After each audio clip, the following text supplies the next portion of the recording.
And we're live, and there's no one here. Hello. Oh my god. The guy that's already here is here. Excellent. Ugh, one of the greatest pictures that's ever been created. See, this is what Indeed. AI was for. Just Yes. so we're clear. That is what AI is for. Correct. Ugh. Oh my god. Alright. We are back again. And this show is driving me crazy, man. It is driving me crazy. Not like the Sons of Anarchy, which I'm currently watching with Loki. That's driving me crazy. In which everyone is a mess. I don't know what to do with them.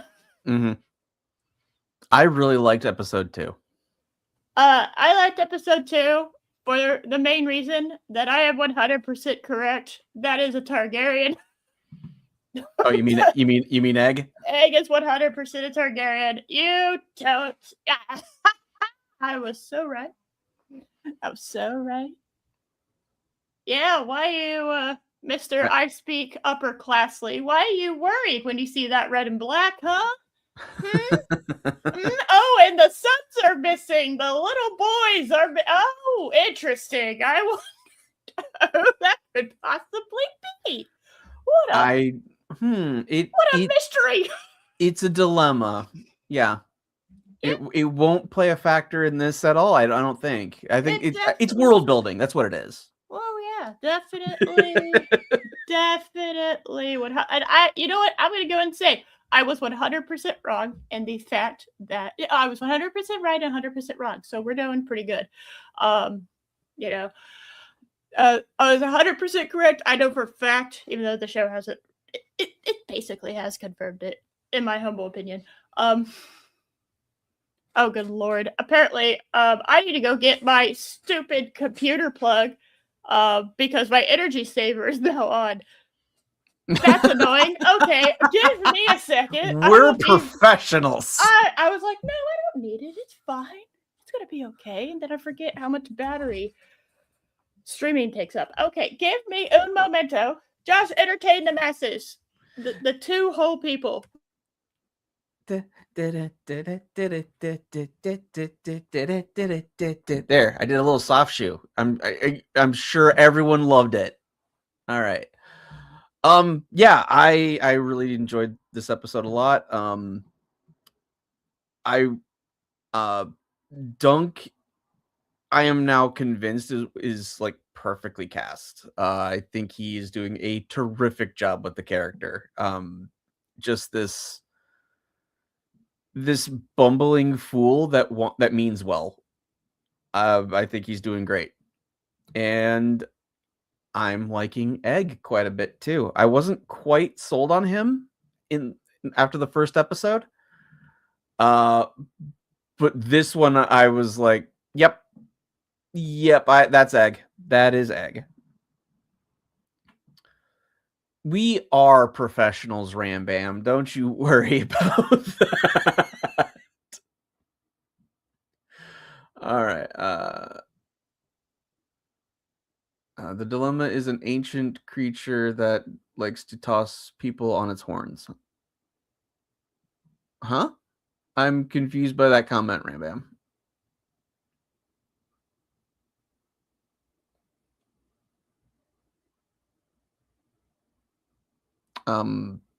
Yeah. Anyway. So, we start off the episode with just more toilet humor, which I'm like, I understand what you're doing, show. I am. You do. You know things. I do knows the things. Yes. Oh my god. I mean, Ram Bam is correct. We are professionals. We are professionals. Yeah. I actually did go back and do a tiny bit of research to make sure I was right on something. Why would you do that? Yeah, so just a little backstory of what's going on. in the world at this time, the larger scale of the world at this Oh, cool. moment. Yeah, because I had questions about that, and the only way to find answers is to spoil the hell out of myself. So Right. So so again, this is about 100 years or so after House of the Dragon. yes, So right in between. Right. So that Targaryen civil war ended. There's more. Yeah. Don't worry. Oh, I'm sure it ended very good, and it didn't nuke the main power, the family. Because by the time Game of Thrones, it went so well. The Civil War went so well that 200 years later, dragons are pretty much extinct. That's how well that war went. So, yeah, that was smart. That was a good idea. Well, they also may or may not have been poisoned. Just saying.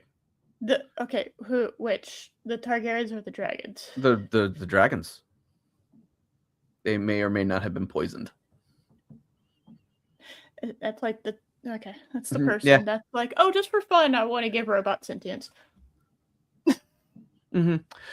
Anyway, so several kings after the victor of House of the Dragon, we had Aegon the Fourth.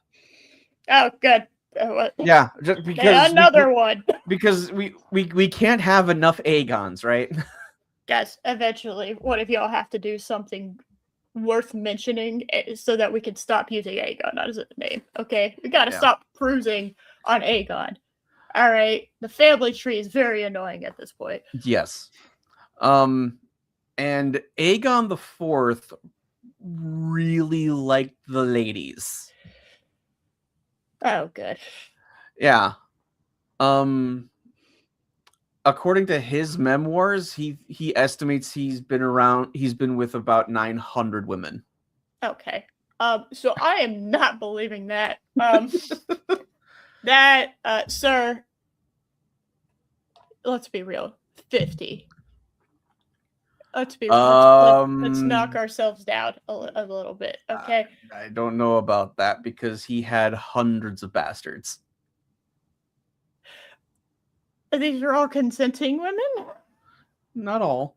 Okay, well, that makes a little bit more sense. It's horrific, but that makes a little bit more sense. Okay. At no point did someone decide enough is enough. No, we decided to cater this boy who can't control himself, apparently. Yeah. Was it Nepo? Consenting-ish. That's fair classic. So is the medieval world. Consenting-ish, I guess. Yeah. Anyway, so you had so he fathered hundreds of bastards. Great.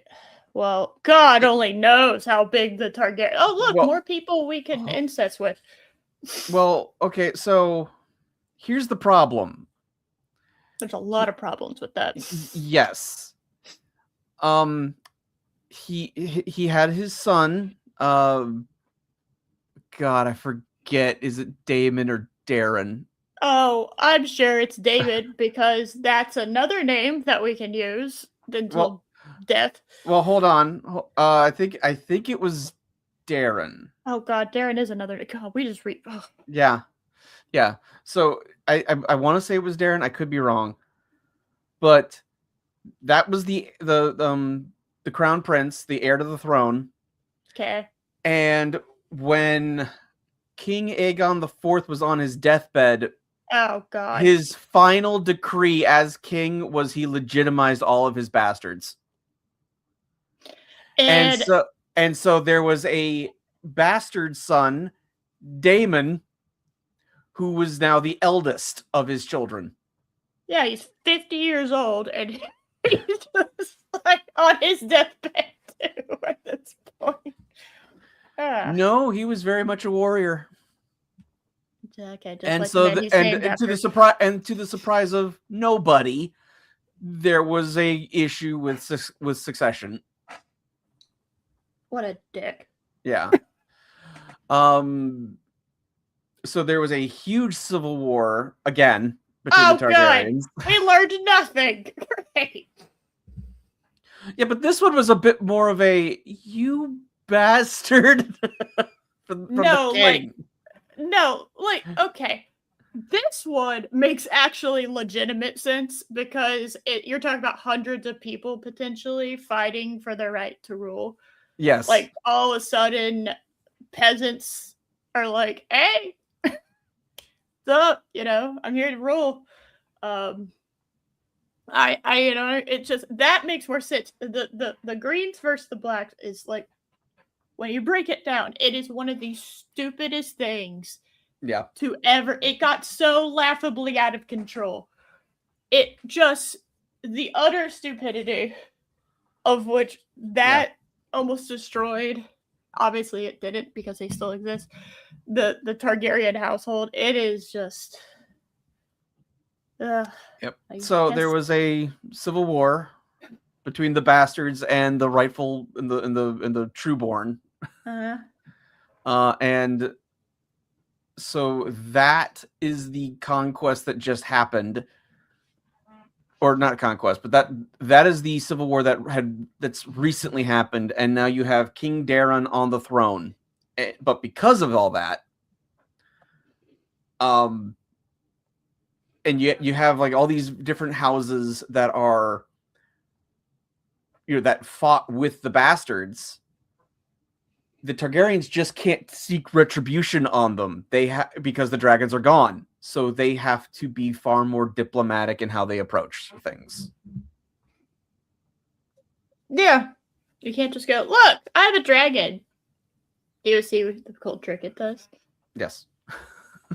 If you don't do what I say. It's like, oh no, we actually have to rule with decency. Yeah. Gross. That's a nice castle. Be a shame if something happened to it, Yeah. You're just like, okay. It's like the mafia. It's like the Italian mob with no guns. You're just like, Yeah. What are you gonna do? You mean like the London police force? Yeah. Yeah. Anyway. So, you ready to start the episode? Yeah, but you just reminded me of a headcanon theory. Okay. Like, it's not that ever since I started watching this show, Google got a hold of the fact that I was watching this show and started recommending me YouTube videos, Game of Thrones related. Remember Game of Thrones? Yeah. Ugh. There are still people that defend season 8, by the way. I saw them in the comments. They're known as idiots. And I'm like, okay, guys. Okay, season 8 probably should have taken place in season 10. And like every event stretched out by 2 seasons. Okay? No one had an issue with Dany going crazy. It was the fact that this one bitch died and a bell tolled and all of a sudden everything's on fire. Right. Okay? That's where people were like, all right, so what? Yeah. Anyway, so the headcanon is, so I've never read the books because I refuse to read the books until the main Game of Thrones line. I might read other shit at some point.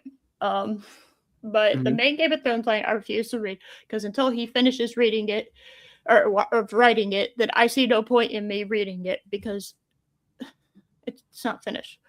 Correct.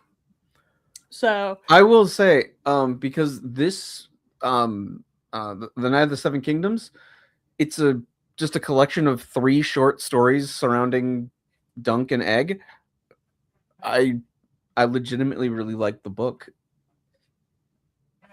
I thought it was actually really good, and like each story is kind of pretty self-contained. Cool. I'm totally cool with the idea of miniseries.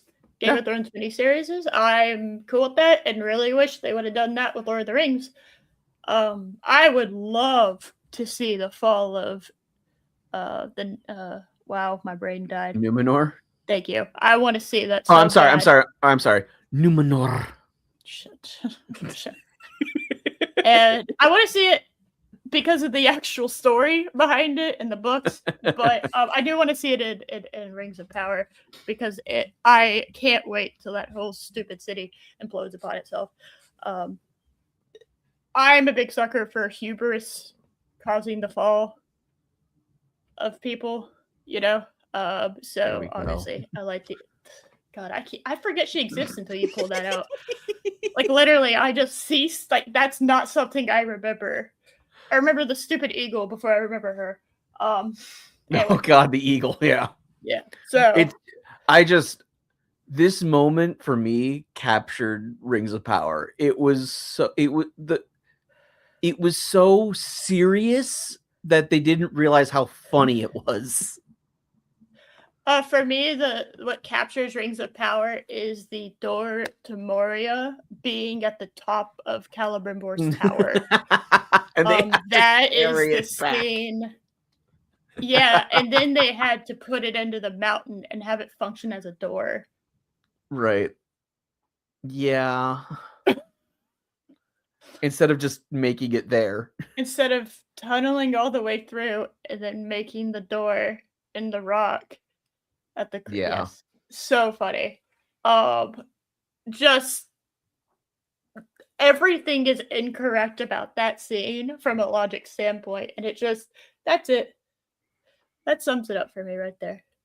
That's a load-bearing wall, father. And then, oh wait, that's the outside. So no, it's not.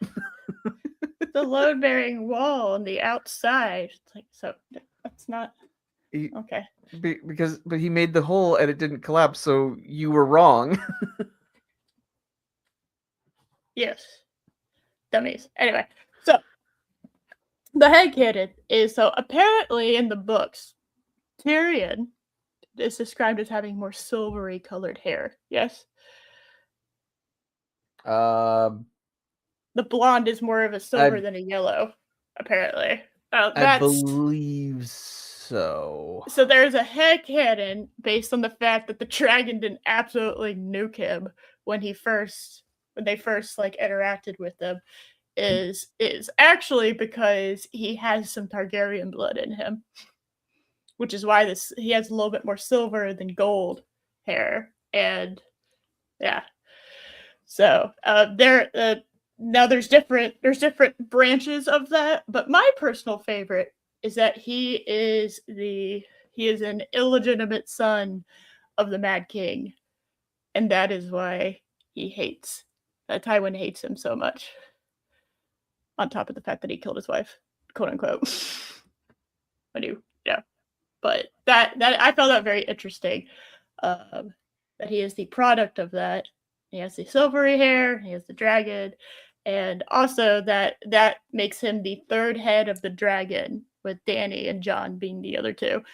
So I thought that was fascinating, and I was like, that took more thought than all of season 8 did.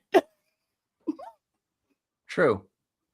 And that's cool, and I like that. Is it true? Probably not. But I like it regardless. So, just like I liked the idea that Egg was secretly the spider, and I don't know how we got to the point that he's like over 100 years old and still looks like how he does in Game of Thrones, but I liked the idea. But I mean, as your thumbnail says, though, he's 100% totally not a Targaryen. No, he's not. I don't know what you're talking about. Definitely not. He definitely isn't the missing son that ran off. Is also definitely not scared of the red and black. Yeah. Which now I'm wondering why that Targaryen was there. You know? Oh, Prince Baelor? No, at the inn. Oh. Was he looking for him? Or was he dropping him off, so to speak? No, maybe, I don't know. Maybe not. Maybe not. Who knows? Or maybe he was just drunk at a pub. I don't know. Quite frankly, it could be any of those. I don't know. The Targaryens don't exactly have the strongest of minds, and I was like, oh, because of all the incest, and it was really nice to see what seemed to be a decent king. Well, Hand of the King. Or Hand of the King. Yes. And I was like, oh, yeah. That's nice, because Baelor is the crown prince, the heir to the throne, and the Hand of the King. Yes. Well, hold on. Let me make sure I'm getting my people right. Oh god, I can't Google it. I'm just gonna have to look it up on the actual show. Hold on. La, la, la, la, la. Well, yeah. So, the episode starts with Sir Arlen the Hung. Yes. That was my first. I was just like, good god, dude. What the hell? I mean, he doesn't need a horse. Apparently not. Just Yeah. Yeah. looks. Yeah. I was like, okay.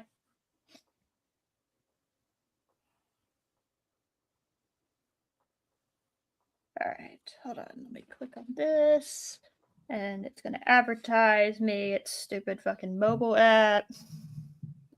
And Oh, are you pulling up the show on your phone? yes, I'm sure that the show on my phone. And that's the first thing I saw. Okay, wonderful. All right, so moving on.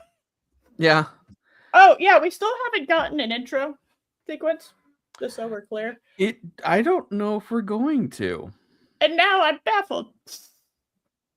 Like, what? How dare you? You can't do that. I guess you could. I just don't like it. It's annoying. Because Yeah. I like it, and I like their intro sequences. They're always fun. Hello! The McCracken. Oh my goodness! Hi. Hello? Let's see. We're talking about how great the guy is. Yeah, I mean, I get what they were doing. Showing him just being this unimpressive guy while Dunk is talking about his accolades. I get what you're doing. You're trying to contrast how Dunk sees him compared to how he really was. He's just a very average guy. Yeah. He was just an average dude for the most part. Mm-hmm. Well, average in most ways. I said for the most part. I said for the most part. Okay. All right. Let's just hope he's a shower, because then it's going to get really ridiculous. So. Yeah. Real quick though, how would you like to be that model that was in the background? Like, yeah, that's my butt. That is my booty. Yeah, I just lied down naked in the background. That's all you see. I'm a big fan over the idea that you print that out and you circle the butt and that's part of your resume. Yeah.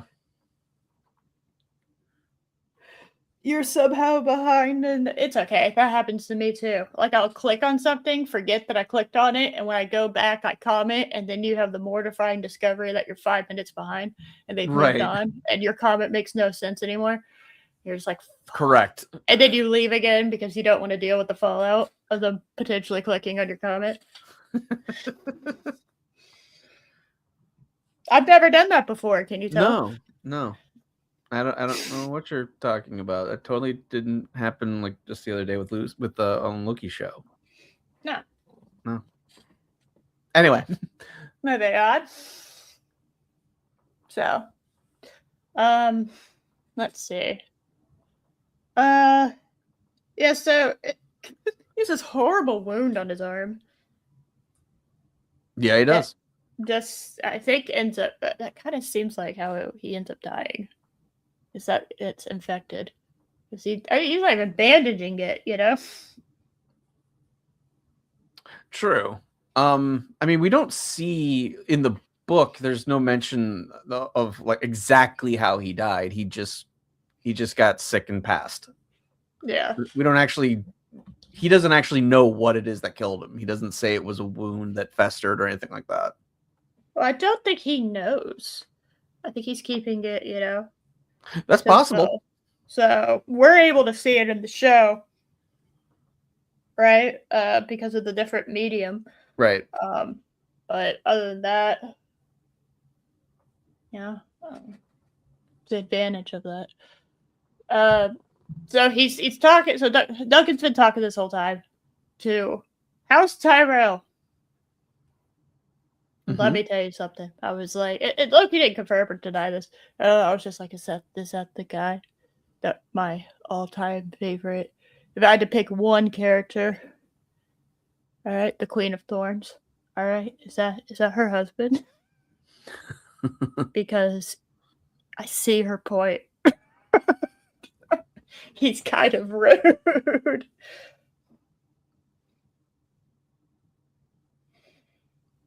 Yeah, he is. Yeah.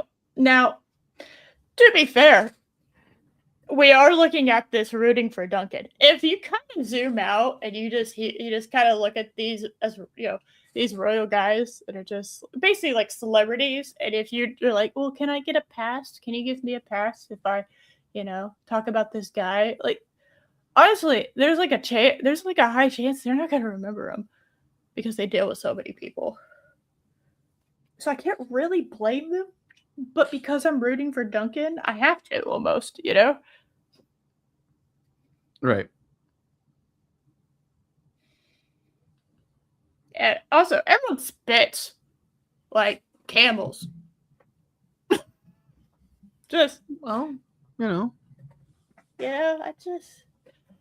remember seeing that But I also have to remember that we've only really seen the upper class. True. So, if these are supposed to be the upper class, they're definitely not acting like it. But they're also just hanging around the guys, Well, I mean, Lord Ashford, who's the one hosting this tournament, he is a fairly low-born. He's a low-level lord. Which is like why he's like, oh my god, the Targaryens are here. What? I mean, to be fair, that's a normal reaction. I feel like shit, the Targaryens are here, because of the whole everyone's the history and whatnot. I feel like by the time they get to Dany, they're kind of like, the Targaryens, whatever, and then she reminds them why people were worried about the Targaryens in the first place. So they have dragons. It's not fair. True. To be fair, it's not. So no one remembers him. Tyrell's like, yeah, no fucking clue. Anyway, moving on. Don't care at all. And I still am just Tyrell's symbol is a rose. I don't know how they keep making it like not lame, but they do. And it is impressive that they just make it not lame. It's easy to make like a lion or a dragon ferocious, right? They have a rose. And they're still making it where it's not the stupidest house you've ever heard of, although I will say the Apple people, I don't know what you're gonna do, guys. Oh, release the McCrack. Okay, I see what was going on. Okay. What? I see where he is in the thing now. Because he's a little far back, so like when you left to go get the cable, I just did like I did a soft shoe with me doing a dancing sound. Oh, okay. Oh yeah, amuse the masses, right? Yes, we are not amused. Okay. Yes. I got you. Okay, I have caught up. I have caught up with this. So, all right. Yeah, I don't know how the Apple people are going to be. How they're going to be intimidating because the rose people at least have thorns, so you can kind of roll with that. So, well, I mean, Snow White and the Poison Apple killed Disney, so there's that.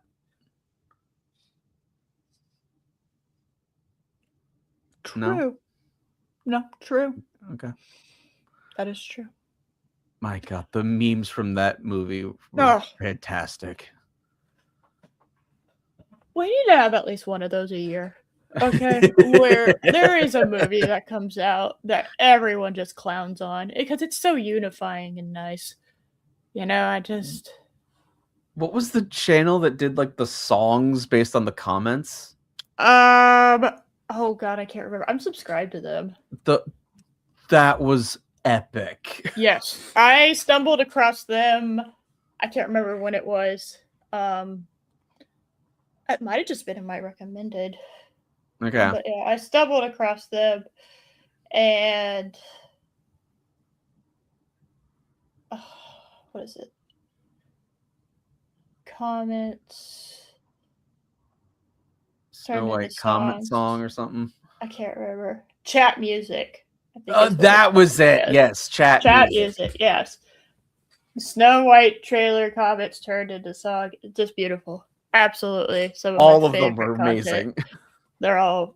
I think the first one is my favorite. It's the mirror, mirror on the wall, because I would sing that to myself. Yeah. Just that part over and over again. So good. Anyway, back to this. Anyway, so nobody remembers him. Boo. It's not looking too good for our hero, except it totally is going to be totally fine because he is the main character of the story. So, he grew on me a lot this episode. What, Duncan? Yeah. Oh yeah, no, 100%. I was very surprised about a couple of things. And X,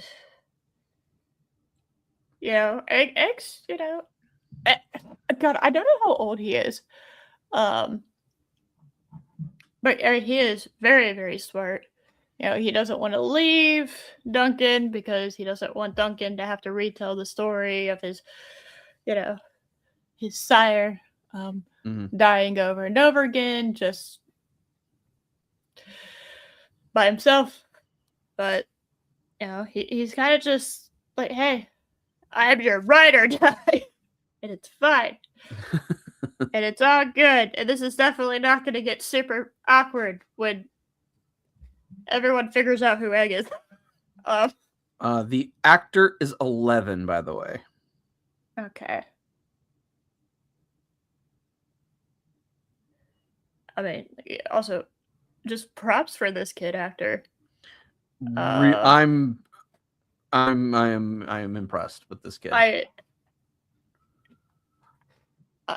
Just very impressive. Let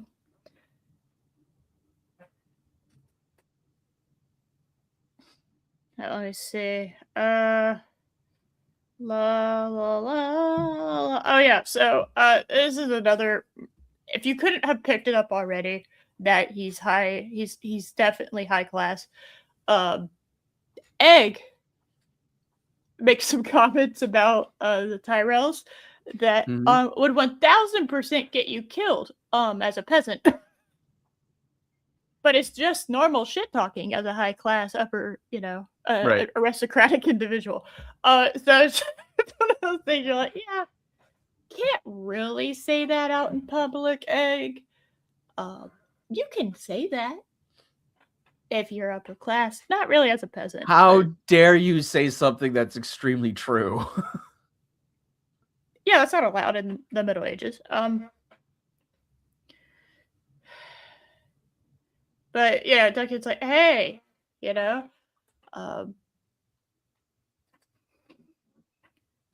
guy that it was my sire. He's a great knight, and everyone needs to know and understand. In reality, like from what we've seen, he is okay. He's good at his job, as good as somebody could be. Right. That it's not great, just he's good. It's more interesting that he's a hedge knight than anything else. Yeah, he didn't distinguish himself, but he didn't embarrass himself either. I think it was the line that was said. Yes. So, and then fanfare erupts. Woo! What the hell is going on? What in tarnation? Yep. And then he's like, what's happening? And someone's like, yeah, you're dumb. That's not what he says, but I can't say exactly what he says. You're a giant. You are literally 3 times my height. Are you not looking? You can see over trees, dude. What are we doing? Yeah. And he looks out, and then all of a sudden you see red and black, and you're like, ah, I know who that is. I have to say, I kind of like the sigil with the wings, like kind of going down the banners. I'm a huge fan of that. Let's keep that. We don't, but let's keep that. At least I don't think so. I don't remember. I don't remember the Game of Thrones ever showing the like a banner that was like waving in the wind like that.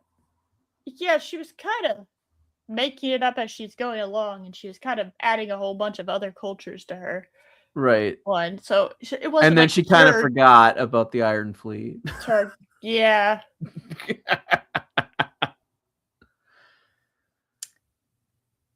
I will never not bring that up. Yeah.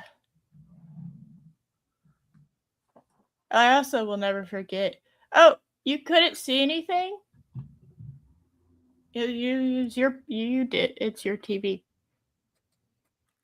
Mm-hmm. And like now that we've all like upgraded our TVs, I'm sure it looks better. But like, why would you? Yeah. You shot everything else fine. Why'd you shoot it different? It's one of those. It's a huge problem with filmmaking that you're seeing a lot of now. It's always, it has happened numerous times in the past, but it's really becoming common now. Yeah. Where the filmmakers are under the belief that if the camera doesn't see it, then the character can't see it. But that's not how vision works. Yeah. And also, that's not how people watching works. Right. You know? You see it all the time in a horror movie where you see like the mysterious figure in the background, the person like looks away for a split second and then they're gone. But I've seen instances where the person doesn't look away and they still do that trick, and it's like, so they saw them scamper off, right?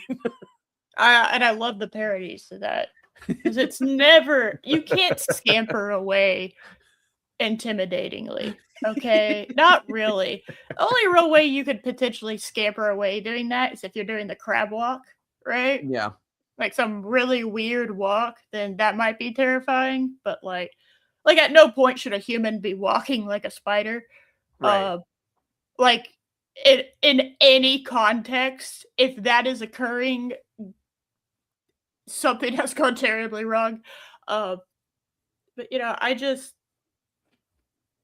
yeah, it's another problem with a lot of stuff now is apparently we have somehow forgotten how to balance audio to the point that yes, I liked subtitles for I grew up for the most part once subtitles became something that you could have easy access to on your TV. Like my family, we always had subtitles on, right? But it's helpful. It is. Now it's almost necessary. Yes. Because no one knows how to sound balance properly. No, I don't know why did that art get lost? Because that really makes me angry. I like having a consistent volume. Yeah. One of the worst things you could do is in the middle of me trying to get into your movie, making me use the volume button up and down just so I'm not like being blasted into next week. God, I hate that. When an explosion happens. Yes. Like, I don't want to feel like I was right next to it, okay? And then you immediately cut to somebody and they're going, and you're like, what? You turn the subtitles on and you're just like, I mean, sure. It's like a ghost show where they say, oh, this is what the spirit said. And you're like, I guess. All I heard was, it was probably a toilet flush down the street. But sure, that's what they said. They said, get out. I guess. Right. Whatever. I didn't hear that, but yeah, if I read the words as it's being sounded, maybe I can kind of hear those noises match up. Or when they play they record like ambient audio and then they play it backwards and they're like, oh, the spirit said something. Like, sure he did. Yeah. I love ghost shows. They're so fun. Like they always almost catch something. Yeah. Yeah. It's like how UFO sightings went down significantly once HD started becoming commonplace. Yeah. Yeah. Also, yeah, the government kind of admitted that. Everyone went, Mm-hmm. yeah, probably. I mean, anyway. Oh, also, a little detail that I just noticed as I've been sitting here staring at this scene on my phone is there one of the dragons is breathing fire. So you have the wings flapping on the banner, and then you have one of them breathing fire. And I think this might be my favorite version of like a banner for the house. That's cool. Yeah. Nice little detail. Anyway. Okay, back to the show. Targaryens have arrived. Woo! Woo! And Egg is having a panic attack, so he's definitely not one Targaryen.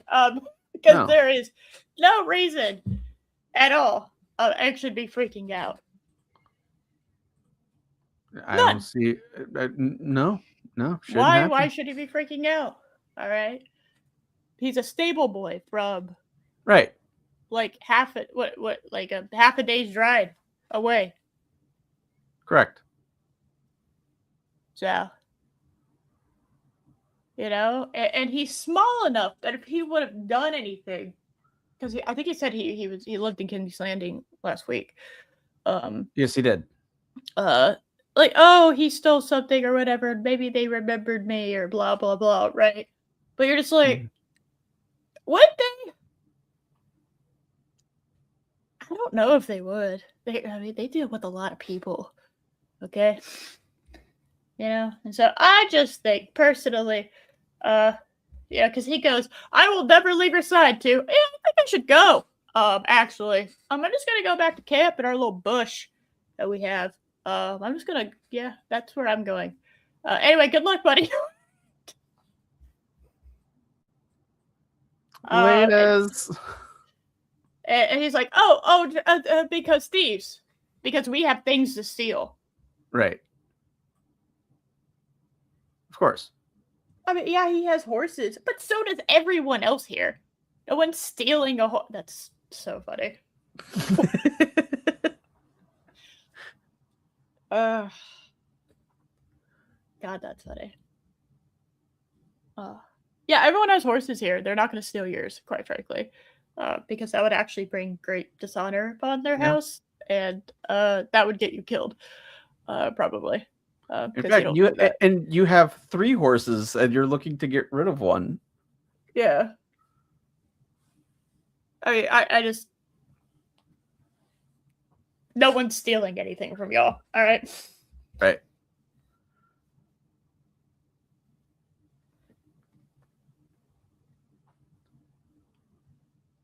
And then, Duck is like, hey, don't go running off. Where am I running off to? Well, I don't know. And they're just, God, they just act like brothers. They really do. Like, that was such a brother. Like, yes. Like, hey, don't you go doing anything stupid. He's like, yeah, how the hell would I do that? And he's just like, yeah, you probably would figure out a way, but don't do it anyway. That's not a challenge. It's a promise. Yes. So then, Baylor Targaryen, Prince of Dragonstone, head of the king. We gotta give the whole damn title, heir to the Iron Throne. Oh, okay. And Melkor. And him. That was kind of funny. Yeah. All right, so you go through all these titles and his brother. Yeah, I'm just now under the impression that Targaryens just love their titles. They do. They're like, yeah, just say it all. We have time. I mean, in fairness, this is also like literally the second most important person in the realm. Oh, I know. It's just really funny. That's Yeah. just a thing. That let me just hold on. Titles. Let me list this whole. Oh yeah, his brother's also here. Well, remember that meme during the long night episode where Amelia Clark's Starbucks cup was still on the table? Oh, she did that on purpose.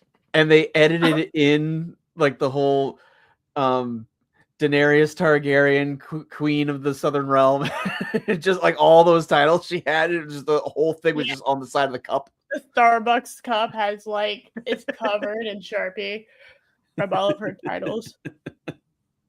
God help me.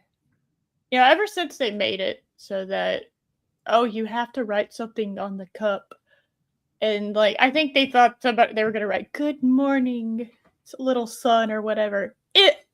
I laugh every time I just get a smiley face. Sure. Because I'm just like, you know what, guys?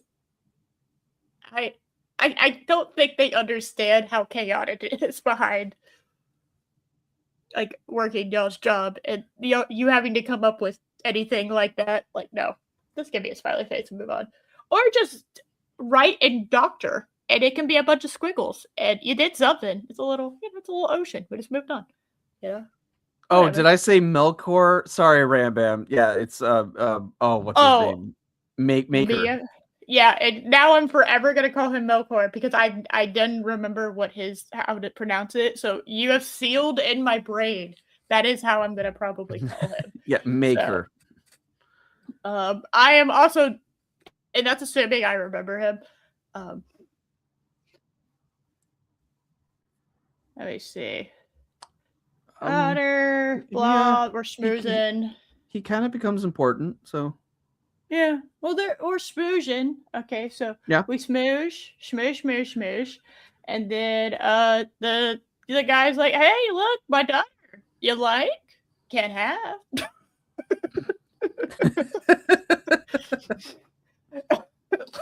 Just the way he was like, "Yeah, my daughter, who is 1000% dressed up like she, we know what's going on here. We're not stupid. Look, daughter of age, childbearing, can't have. What?" Just, I know what they're doing, and that's so funny to me.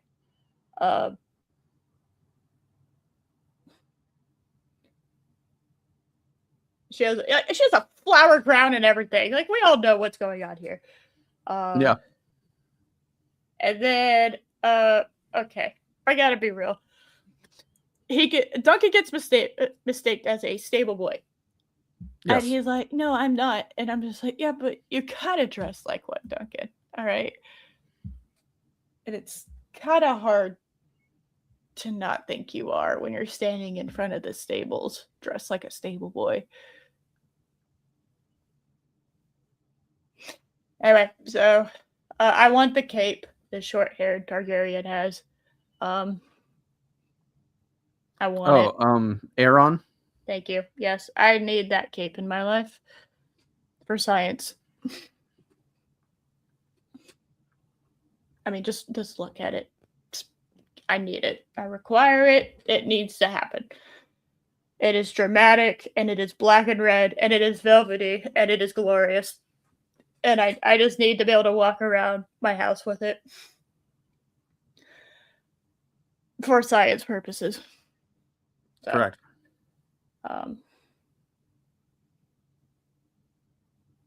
It's so good.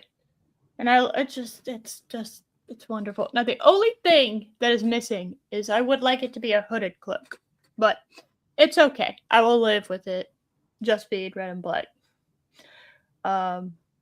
So the horse, so his horse tries to kill somebody. Just absolutely hoof to the face. I have no idea how you're still alive. That is a very easy way to die. Horses are terrifying creatures in that regard. It's like they're pure muscle. Yeah. No, they're like scary. Guys, be happy. We kind of domesticated them a bit. All right. and these are the types of horses that they have been trained, so they're even more so. So like a normal horse is terrifying, these are even more so terrifying. And we have learned that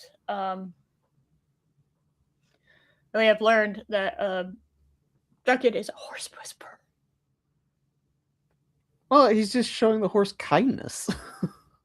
Yes, but he might as well be a horse whisperer because everyone else seems to be just like, oh my gosh, he can calm the horse down. But yeah, he gave him pets.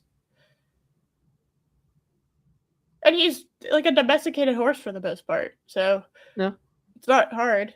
Like, he's also big enough that the horse could be like, I don't know about this one. Yeah, he is big enough to make the horse think twice. And honestly, the horse wasn't that scared or startled, or else he would have started bucking a lot more than he was. Right. And he would have run off. But he didn't. So, he's like, hey boy, you want some sugar cubes? yeah.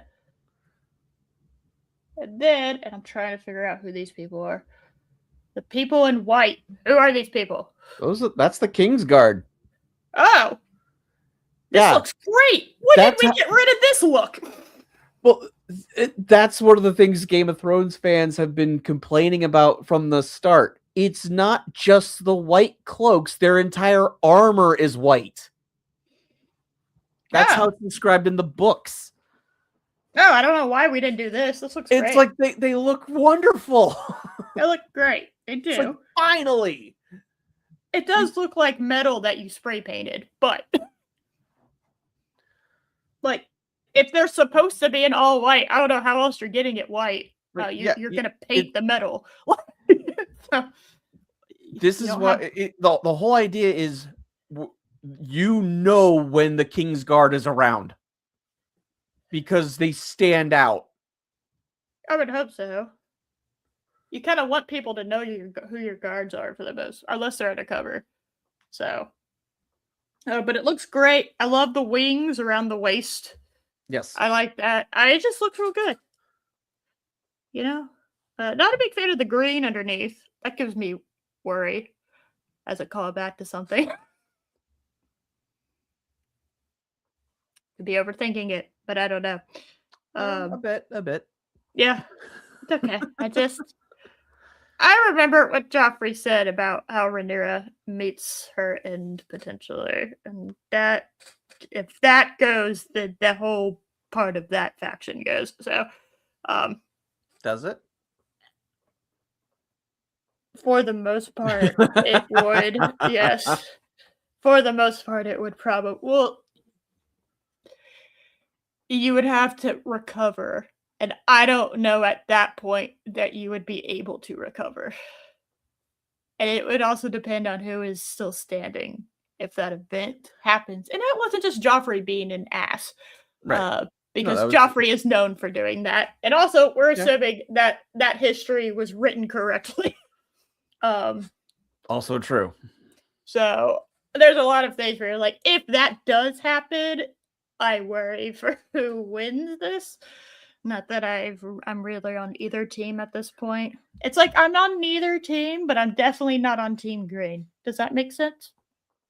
I would say there is no winner. It's just, oh, okay. Because I know how this. I've read the book. I know how the story ends for it. How about this? I just want. Oh my God! There's a deer outside. Yeah, I actually saw a deer cross in front of my car the other day, and I went, y'all just want to die, I think. I don't... Like, thankfully, it was I was going so slow, there was no way we were gonna, And I went even slower after I saw them, because I was like, it's never just one. There's always a second or third. Oh, it's a youngin', too.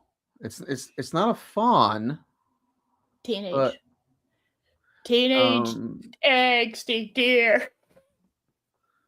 Is it angsting right now? No. I think it's confused by snow and it's looking for food. It's like, honey, you needed to be on that like weeks ago. All right. It's okay. Most people are generally confused by snow. Well, where you are, Texas it's a normal. is big. It's a normal thing for up here. All right, yeah, Mister Up Yonder Yankee, damn Yank. As if that's not what everyone calls all Americans, regardless of where True. you are. Anyway. Sorry, I was distracted. I see That is that's a valid thing to be distracted by. Okay. it's just a young doe is out there. Yeah. I assume it's a doe. I don't see any antlers starting to sprout. Yeah, I actually don't know how that works 100%. I mean, it no longer has the spots, so it's not a fawn. No, but it's still small. It's probably its first one. Yeah. Because if it's confused by snow, then this is probably its first time. The other thing, I bet it was born like early spring. So.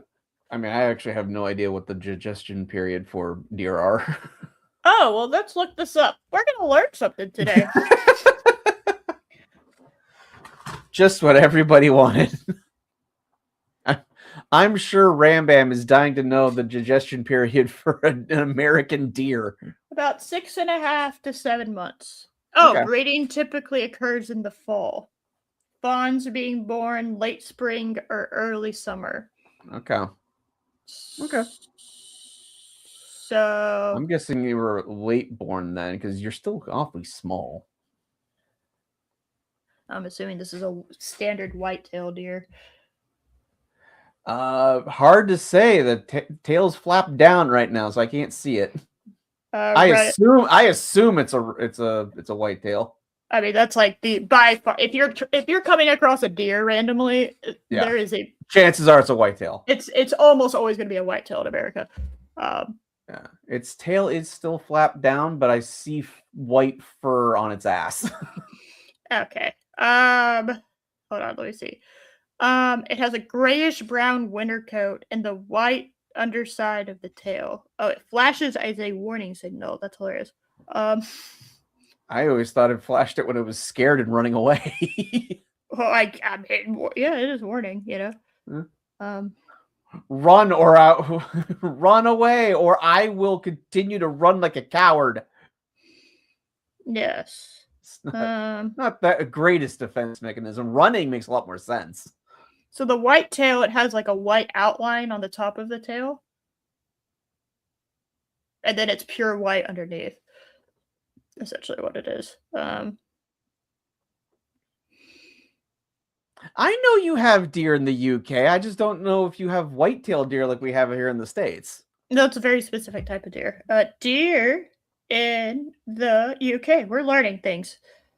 I did not spell deer correctly. Thank goodness it read it. Oh, you have 6 spear. 6 spear. Wow. You have 6 spears. Wow. You go hunting with your 6 spears. So, red deer and roe deer are the only species that are indigenous to UK. Okay. I'm assuming a red deer is red. That would make sense. So, yeah, exciting stuff. I mean, yeah, I assumed y'all also had deer. I never assumed that y'all didn't have deer. I assume any place that has that can have. It's not super hot, right? That's not like super like tropical, or even like super cold. Have like your standard deer. Now you have specialties, right? Like that branch out from that for like the super cold areas. And yeah, I remember we were when we were in Florida getting married, they told us about, what was it, the Key West deer. And we were just like, oh, Key West deer. And I assume that's deer that are only on the island. Yeah. Technically, their technical term is key deer. They're tiny little white-tailed deer that are found only in the Florida Keys. And this is the craziest thing. They survive by swimming from island to island. What? Yes. And the reason why there haven't been that many is because of the really bad hurricanes that has hit Florida lately. That's why they, because they're actually endangered. So, yeah. Well, maybe swimming across the islands is not the greatest survival strategy, Be buddies. real. I'm kind of shocked that national selection doesn't wipe them out. But yeah, they also poaching, Well, yeah. of course. Yeah, so they're known for its small size, unique habitat use, swimming between islands, and vulnerability to cars. Aren't most deer vulnerable to cars? I mean, Most cars are things, also vulnerable to cars too. most things are vulnerable to cars. Yeah. So anyway, cars are vulnerable to cars. Yes. I just, that reminded me of when we were there, and they told us, yeah. I was like, y'all have deer?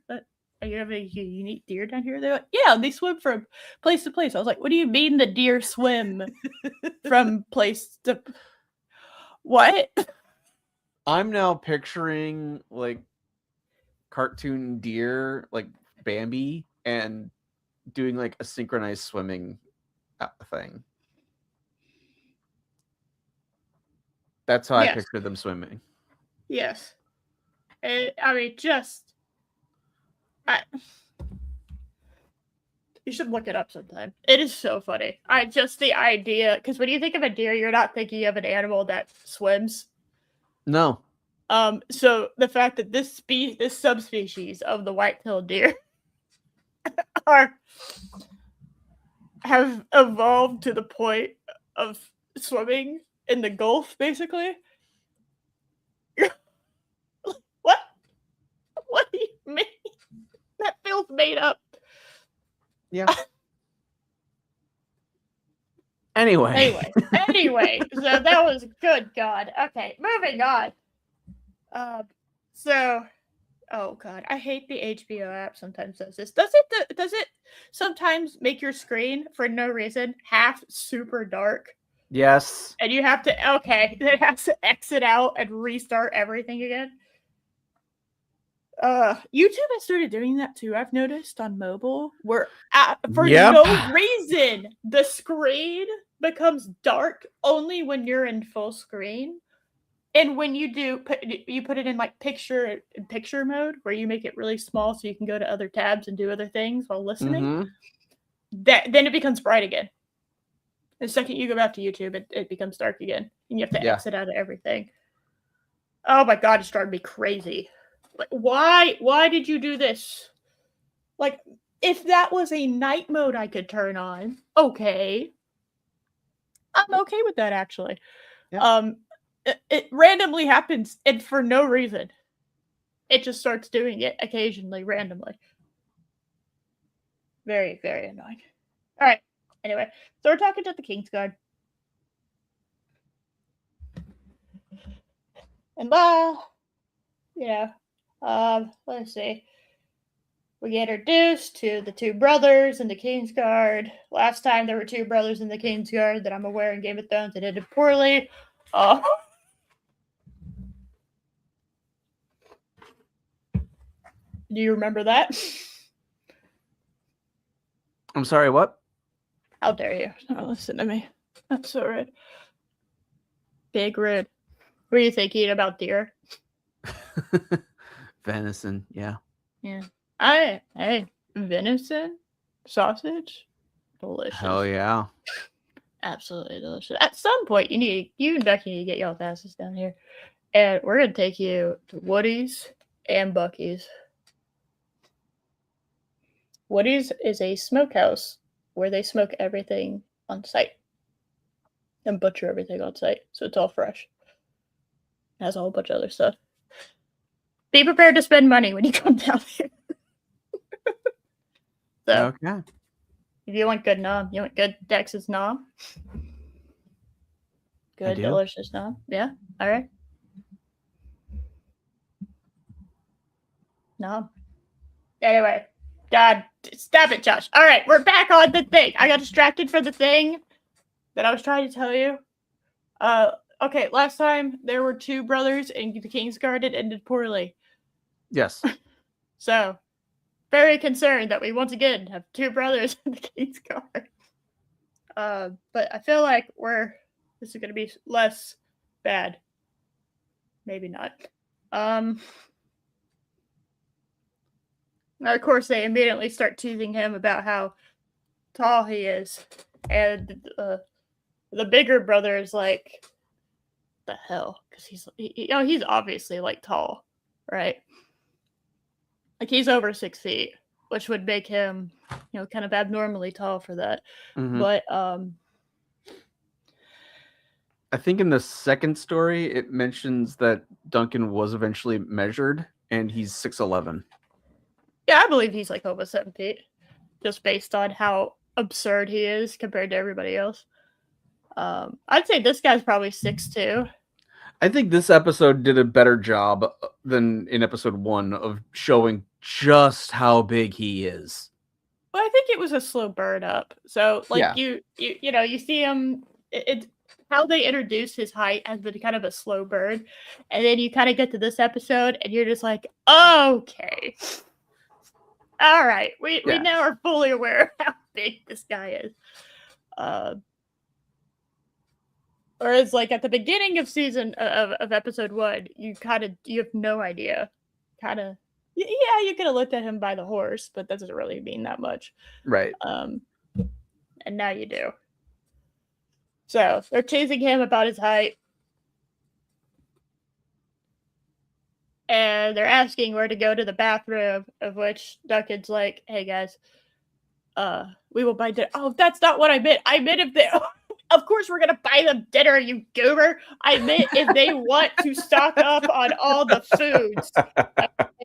If they want to stock up on all the foods, as in, hey, we're gonna take this home with us, and it's half of their stuff because it all looks so nammy. That's what I meant.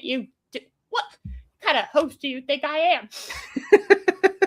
Of course, we're buying them dinner. What? How dare you? My southern hospitality has been offended. What? I was teasing him about the fact that he's going to want to buy half the store because of how good it smells and how good it looks. That's what I meant. Oh my god. Oh, and obviously Grimaldi's. Yes, we will take you to Grimaldi's. Apparently, New York can't have it anymore. So. Oh, okay. Oh yeah. They got rid. So Grimaldi's uses coal to make their pizzas, and Grimaldi's was founded in New York, and New York got rid of. They banned coal. Yeah. Yeah. So literally, their flagship restaurant had to close. It's been there for decades. I'm sure the communist in charge is going to do a wonderful job. Oh, I'm sure. Glad I don't live up there. Okay. Anyway. Yeah. We take our southern hospitality very seriously. All right? Defending me and my honor. I challenge thee to a duel later. I don't know how we would duel. But yes. Yeah, Rambam, it's a mystery. Nobody knows. Yeah. You're driving. What are you doing? Get off the damn. No! No! No! No! No! You drive safe. Okay, the show will probably still be running by the time we get back, considering we are like 10 minutes into this episode, and we'd be going for an hour. All right, we're fine. In fairness, there's only like 20 minutes left of the episode. This was a short one. Oh, you're right, 20 minutes, and then for some reason there's 10 minutes after that, where there's trailers and stuff. And I don't watch those because I worry that they're gonna spoil something for me. Let me see. Oh yeah, so Duncan kind of walks away, Mm-hmm. and I wasn't sure what he was doing. I was very confused. But he's going down a back hallway, and I still didn't know what he was doing. It's a lot makes a lot more sense now that I know what happens. Um, but he's obviously going to go spy on the Targaryens. That is what he's doing. Um, I say spy. He's obviously going to go no. he's going to see the Targaryens, right? Yes. Yeah, Yeah. I said Yeah. spy, Yeah. but that's I was what gonna, they think he's doing. But that's not right. what he was doing. Because why would Yeah. he spy Like on the Targaryens? his last chance, to get permission to join the to get vouched for is he's gonna talk to the only person who can override everyone else there. Yeah, which Which I mean, it's fair enough, but he gets there and you have the two brothers in a argument and he's like, what do I do? Okay, this is awkward. it is awkward. To be fair, it is very awkward. Yes.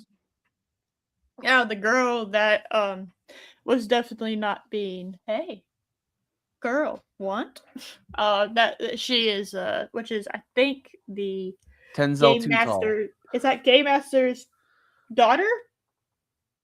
No. Who is this? I can't remember. But Tenzel? no, the girl, she's obviously a daughter Oh, of the oh, oh, orange and white her. guys. Yes. That is Lord Ashford's daughter. Okay, yeah. Who in the book is supposed to be 13.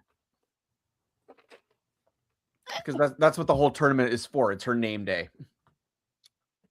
I didn't know that at all. I thought we were just here for fun. I didn't know we were. No, the whole thing is a celebration of her becoming a woman, basically. Oh, good. Hey, you had your period. Cool. You can now have babies. It's Let's have a party. essentially what it is. Let's have a But party. he's a minor lord, so he is kind of like, what the hell the Targaryens doing here? Oh, hi, my lord. Yeah, hey, have you met daughter who is woman now and can bear children? That's what we're doing here. So, and to be fair, his little is totally valid. Yes. Only typing got stopped like sheesh. I am your wife. I will be overly protective. Okay. How dare you? How dare you?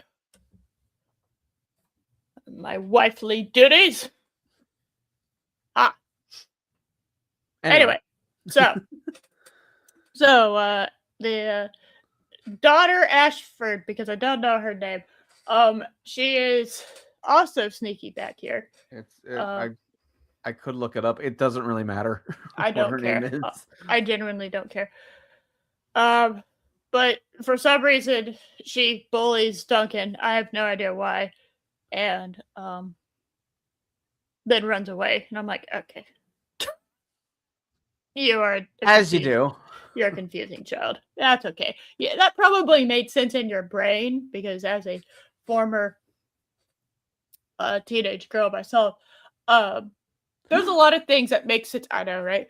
There's a lot of things that make sense in your brain that make literally no sense to anybody else because they don't have the drama that's happening in your brain playing out in real life. True. Yeah. So anyway, she scampers off. And he's like, "What the fuck was that?" And it's okay because that's the correct response to have. And he continues kind of just lingering there because he wants to walk in, but he doesn't know how to walk in when they're in the middle of what they're doing. And he has the stealth of me, which is not good. I have the stealth abilities of a freight train. And so does Duncan, apparently. I mean, when you're 7 feet tall, I don't expect you to be that great with stealth. Yeah, I'm not good at stealth. I just can't do it. I'm too traumatic. I just can't help myself. I'll try being so quiet, and apparently I'm not even remotely quiet. Yeah, not the worst problem to have, honestly. True. Yeah, he's kind of just waiting for a pause in the conversation so that he could walk in, and there really isn't one. So I'd probably be doing exactly what he's doing, except that would be, Oh. what? What? So, What? so I looked up what is her name? Yeah. The daughter? Yeah. Apparently in the book it's Lord Ashford's daughter. That's hilarious. That's what I called her. Yeah. That's her official name. Okay, cool. That The tells me. show apparently named her Gwyn, but that's the show. The actual the wiki of Ice and Fire has her listed as Lord Ashford's daughter. Well, like I said, in the show you can do a little bit more, right? Because you can show multiple people's point of views. Whereas I'm assuming in the book it's purely from Duncan's point of view or somebody. The book is it's not technically his point of view. He's kind of the point of view character, but it is a third person narrator. Okay, so it is definitely focused around Duncan. Okay, so if the person writing it didn't know certain names or it wasn't important enough for them to mention it, then they probably just didn't mention it. I mean, I can totally believe her actual name was Gwyn. It's just, it wasn't important enough to mention in the book. But that seems like a name she would have. Her character solely exists as the reason that there's a tournament. That's it. Yeah, that's fine. It's not important enough because the story that's being told is Duncan. Yes. So, okay, the Targaryens are talking. This is when we find out about the missing princes. Yes. He can change, he will change, or I'll see him dead, or it's a good thing to hear from a Targaryen. Oh, that was when they were talking about Aeron, right? I think so. Hold on, let me look. Let's go back. Hold on. All right, we have the little girl, and she's whatever, and we're talking Sir Roland. We'll turn him up, and Aegon along with him. When the tourney is over, perhaps Daron belongs to the field. No more their errors or forget. Oh my God! If you're not naming them after somebody, you are taking pieces of people's names that came before you and just adding like a YS to the end. All right. Sometimes they add an EON at the end as well. Oh yeah, it's just like, oh God, oh my God. I would hate to be a kid doing a family tree project as a Targaryen. I wouldn't even know where to begin. Some of them are circles. Just I'm my own grandpa. my sister, aunt, cousin, grandpa. Just sister, whatever. aunt, grandpa. Hey man, I don't know. I'm not judging, okay? It's the Targaryens. Literally anything is possible, okay? They're just a bunch of rednecks who got dragons. All right.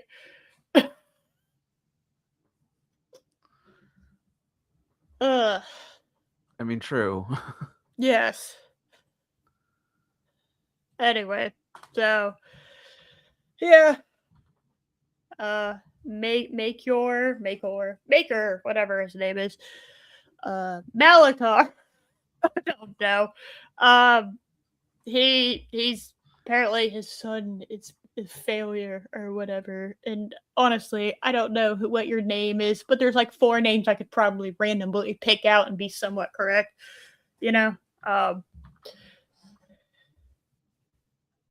But anyway, then the Targaryen sees what is it, Bael? No, I think it's Maekor. Maekor sees, oh shit, there's somebody standing there.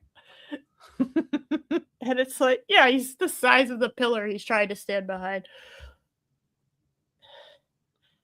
And Duncan's like, shit, I'm sorry. I didn't know what to do.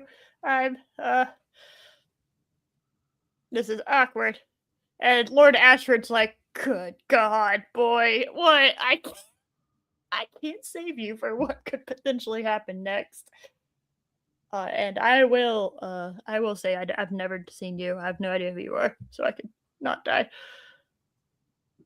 And then Duncan just, because he's not the most socially competent person ever, but that kind of makes him endearing. Oh, thank you. I mean, they are. I don't know what else to tell you. They are a bunch of hillbilly rednecks, all right, that True. got a lot of money and a lot of power because they had dragons. And they moved to the big city, and they're trying to pretend that they're high class now, but those traditions die hard. And True. yeah. Oh yeah. So. Oh my goodness. What? All right, hold on. What? Well, I decided to Google The Targaryen tree. Targaryen redneck. Oh God. Okay. What are we? Oh Lord. What is this? Yeah.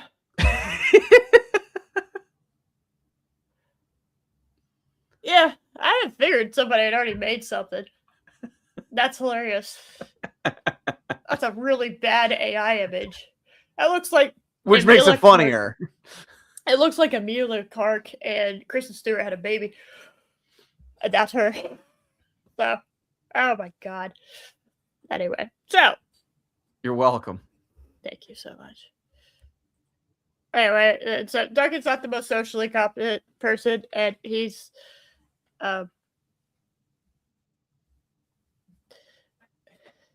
he's kind of going there as a last, I'm going to try to do my pitch. And he goes, hey, this guy, Dad, this guy isn't like vouching for me, and he said mean things about me.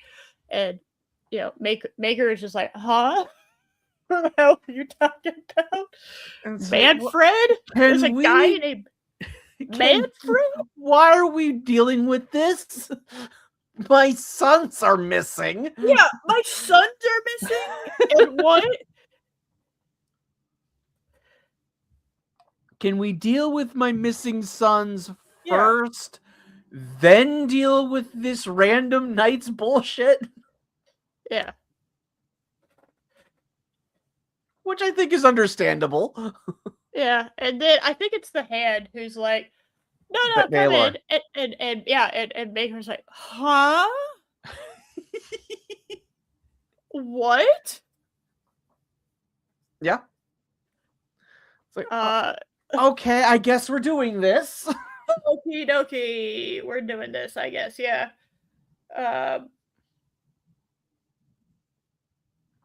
Which I like the Hand of the King a lot. I do. He's made top 3 right now. Yes. Baelor is he's the Hand of the King, and he is the heir to the Iron Throne. And he's probably the first Targaryen we have ever seen that's kind of noble. Yes. I was like, hey, guy, you did it. I don't know how you did it, but you did it. It's a sane Targaryen who actually acts like a king. What was the last time that happened?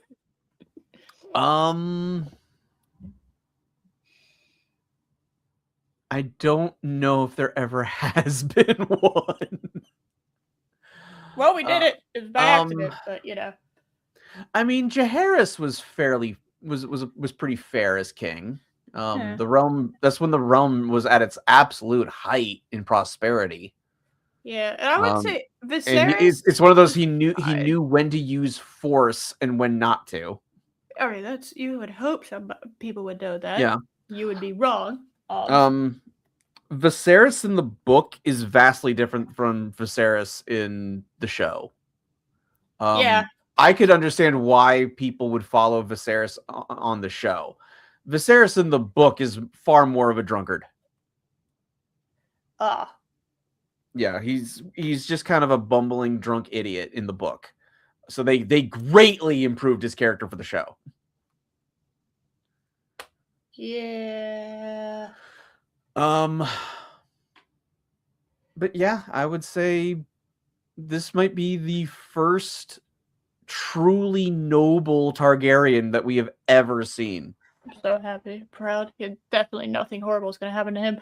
No, of course not. No. An actual good man is going to take the throne. Must die. We can't ask that. Just keep in mind George's nihilistic worldview. Just keep that in mind. No, I've been fully aware of that ever since Sean Bean died in season 1. Because that was probably the closest we've gotten to someone potentially ruling that was a good person. True. And yeah, everything with the shit after that. All right. Let's see. Oh yeah, so he's doing his little speech of, hey, I need somebody to vouch for me, please. Please. No one else will do it. I don't know why. But just please somebody do it.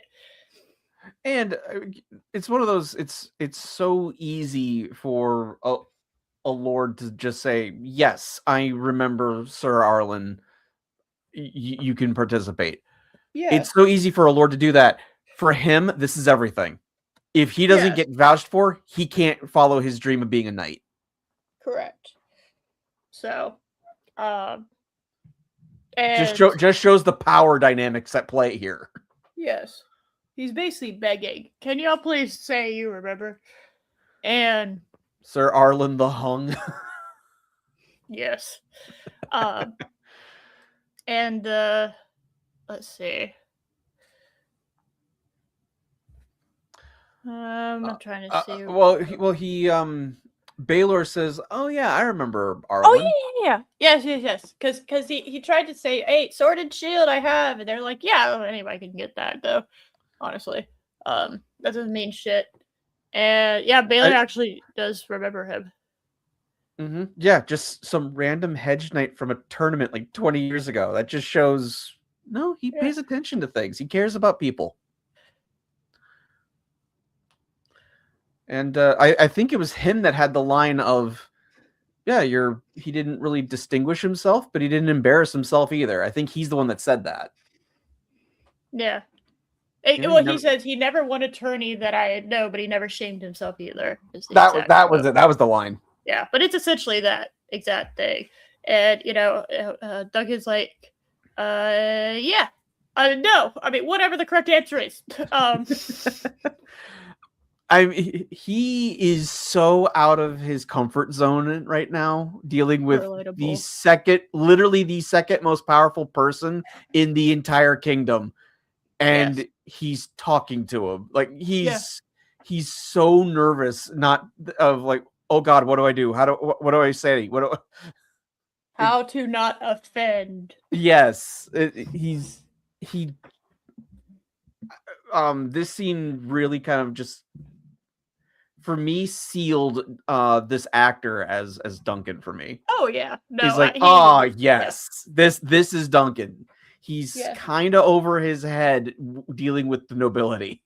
Yes. Exactly. Yeah. He unseated, or he jousted the Gray Lion or something like that. Which I was like, what the fuck's a Gray Lion? And of course it's a Lannister. Yes. And he's like, so Sir Arlen told you his real name then? And he's like, oh crap, what is it? Yeah, and I really liked that, because it was him going, okay, so you say you know this guy. Well, I've proved that I know him. Do you know him? Yeah. Because he's only known as apparently the Gray Lion now. Mm-hmm. And I was like, I have no idea who this could possibly be. And Ashford's kind of like in the corner secretly cheering him on. Just like, you can do it, you can do it. Yeah, but he's like he's being very subtle about it. So you're just watching his eyes and you're just like, you got it, dude, you got this in the bag. You can do this. And that's when it's like Damian Lannister. You're like, oh yeah, of course. So the lion is a Lannister. That makes sense. And The then Lord of Casterly Rock now. But then there's also there's also like the moment where he's like, yes, I even jousted with Arlen himself, and I broke 4 spears against him, and like Duncan has like this. I really love this moment where he's like, oh, it was 7, sir, and then he's like, damn it, why did I say that? Damn it, don't correct the prince, damn it. And he's like, okay, I understand. He probably gave you a little bit of a tall tale. It was 4. It's like, the retelling can be exaggerated over time, but it was 4. It was 4, and honestly, that's insane by itself. I wouldn't last 4 spears against a trained prince. Are you kidding? I mean, I don't even. Jousting to me is very silly. Let us run full throttle on our horses with these giant spears. And try to break them. What child came up with this as a game? This is so silly. But hey, you know what? We are very gifted in the entertainment section of our world today. Yes. So, and then Maker is like, what? How do you know that? How do you remember any of this? What are you talking about? How do you remember a hedge knight from what? How do you remember one specific hedge knight from one specific tournament 20 years ago? Yeah. I don't remember what I had for breakfast yesterday.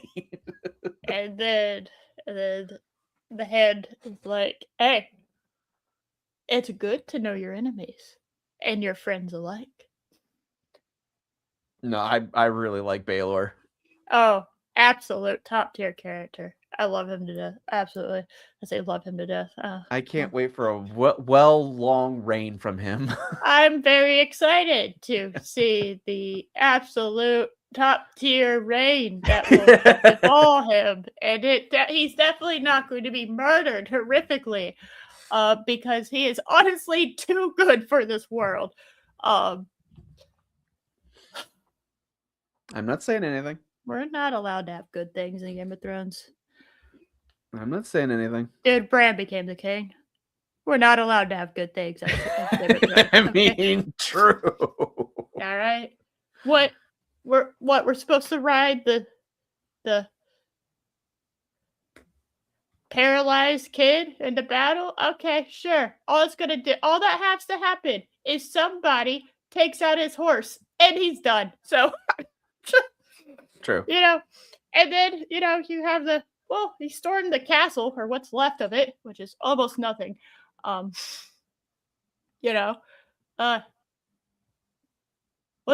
just have to lock him in a room. What's he gonna do? Like, not smart. As an advisor, sure, you could have him there. That's fine. As an advisor, I would not have made him king. I don't know anything. I know nothing. I am but a peasant to this world.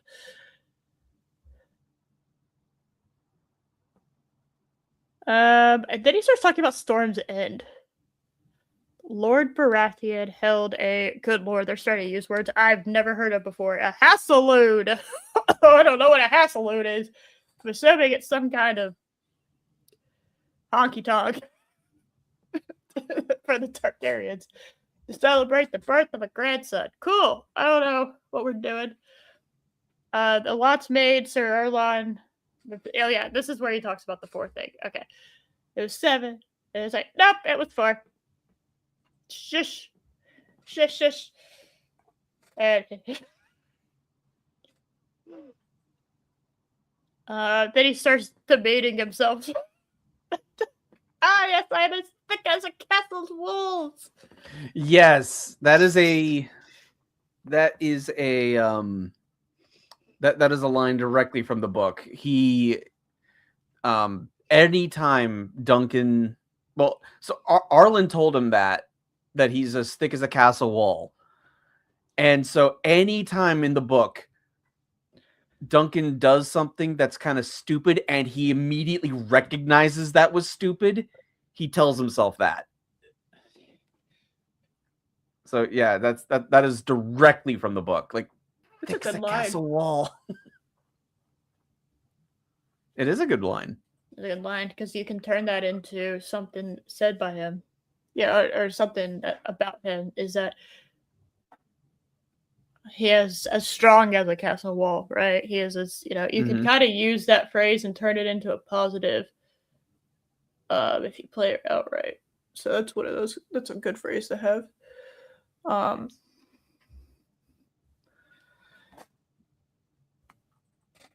And, he finally gets him to vouch for him. Finally. Yes. Somebody. The hand of the freaking king vouches for him. When no one else would, which is crazy. I thought Lionel Baratheon was going to be the guy. Okay, I thought he was going to vouch for him. I thought for sure that's how this was going. No, I didn't know the Targaryens were going to enter. Okay, I didn't know they were going to be here, the party.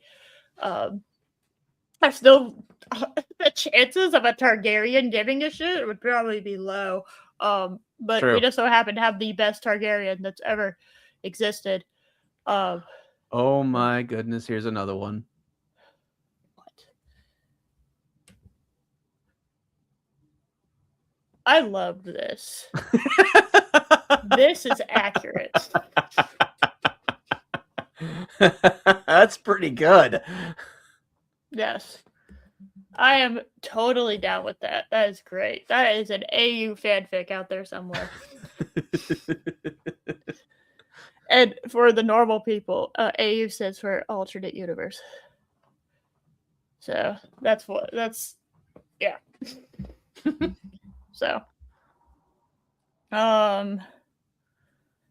and so he finally gets what he wants, and he did it in front of Lord Ashford, so everyone is kind of on the same page. He's going to enter the tournament. Very exciting.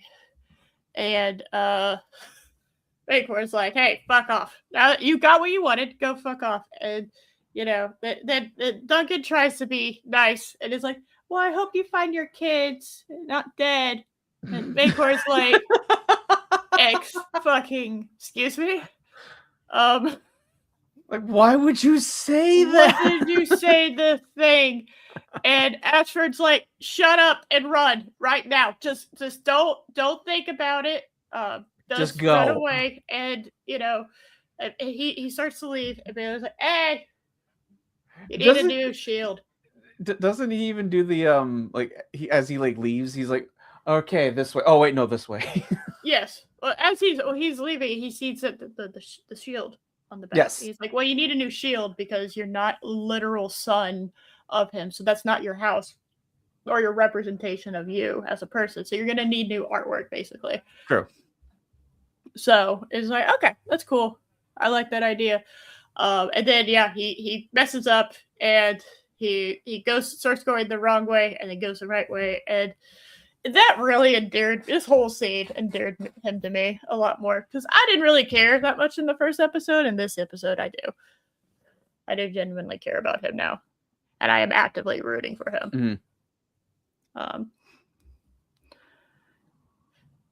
And we have more puppets. We now have more puppet, except we don't have a dragon. I am not joking. I would legitimately watch this puppet show. I want to see these shows. I really do. Oh yeah. I mean, I think the dragon is the best part of the whole thing, but each puppet's very, very well done. You gotta have a variety of different shows. Especially when you're going to be at a tournament, and you're going to be there for a while. You need to have multiple shows. Keep them coming back. That's how you get more money. You got to learn to work the crowd. Yeah. If you just do the same show night after night, it gets boring. That is true.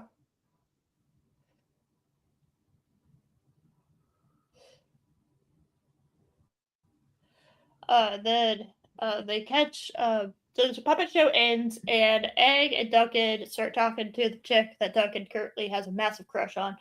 And I have come to the conclusion I do not think it is reciprocated. I think she's kind of just. I kind of just think she's like, all right, cool, buddy, and doesn't really care. Whatever, bro. Yeah, kind of is. And to be fair, she is pretty, so she's probably been hit on a lot. Okay, by a lot of guys. Tenzel too tall. And yeah, you don't really understand how tall she is, and then you do. You're like, oh, you actually are probably taller than Brienne of Tarth, which is crazy, by the way. And he's, to my knowledge, George has never confirmed it. Yeah. But Duncan does end up marrying a woman from Tarth. See, I was like, he's blonde. Is that Brienne's dad or grandfather? George has never confirmed it, but that is the theory. Because that would make so much sense as to why she's so tall, and she has this very like maybe she was an only child and she grew up on tales of her grandfather, and like just wanted to be like him. And everyone's like, damn. Yeah. Like, ugh. It's been full circle of her and Jamie got together.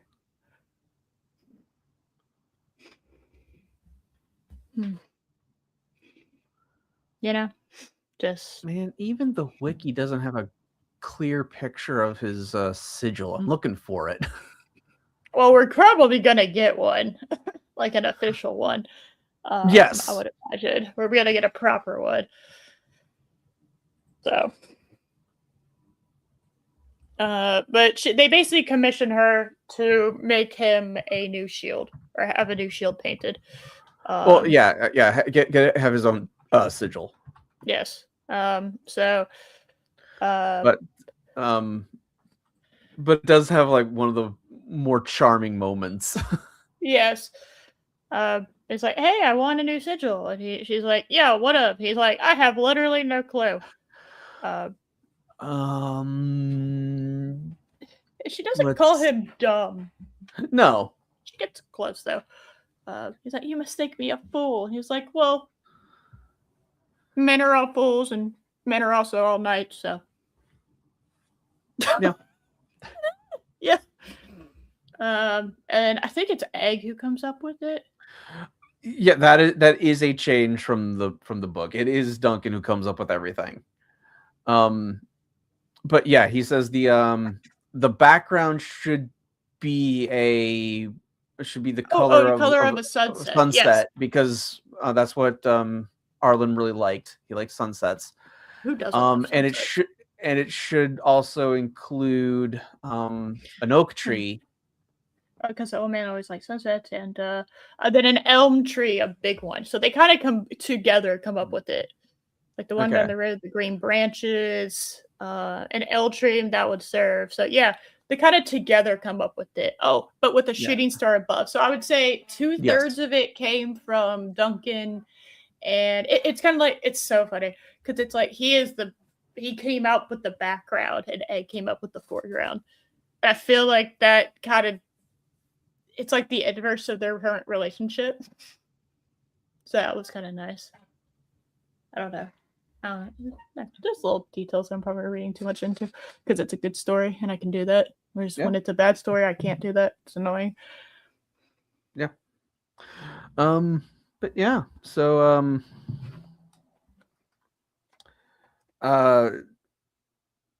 Then is that when they then ask her for her name? Yeah, and she says, her name, and he's like, "Oh, you're not too tall. You're just right for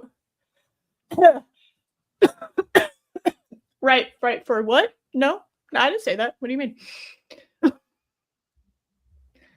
Just an embarrassing, socially awkward, endearing circumstance." Where he's like, "Puppets. Puppets is what I was talking about. Oh, talking about me. What do you mean? I don't know. I wasn't hitting on you. I was just talking about your puppetry. Yeah. That is all I was talking about." And I Egg is like, "My God, you're an idiot. All right." The Dunk's, or I'm sorry, Egg's expression is perfect. He's like, "What Yes. are you doing?" My dude. Okay. My sir. You need. I don't know what to do with you.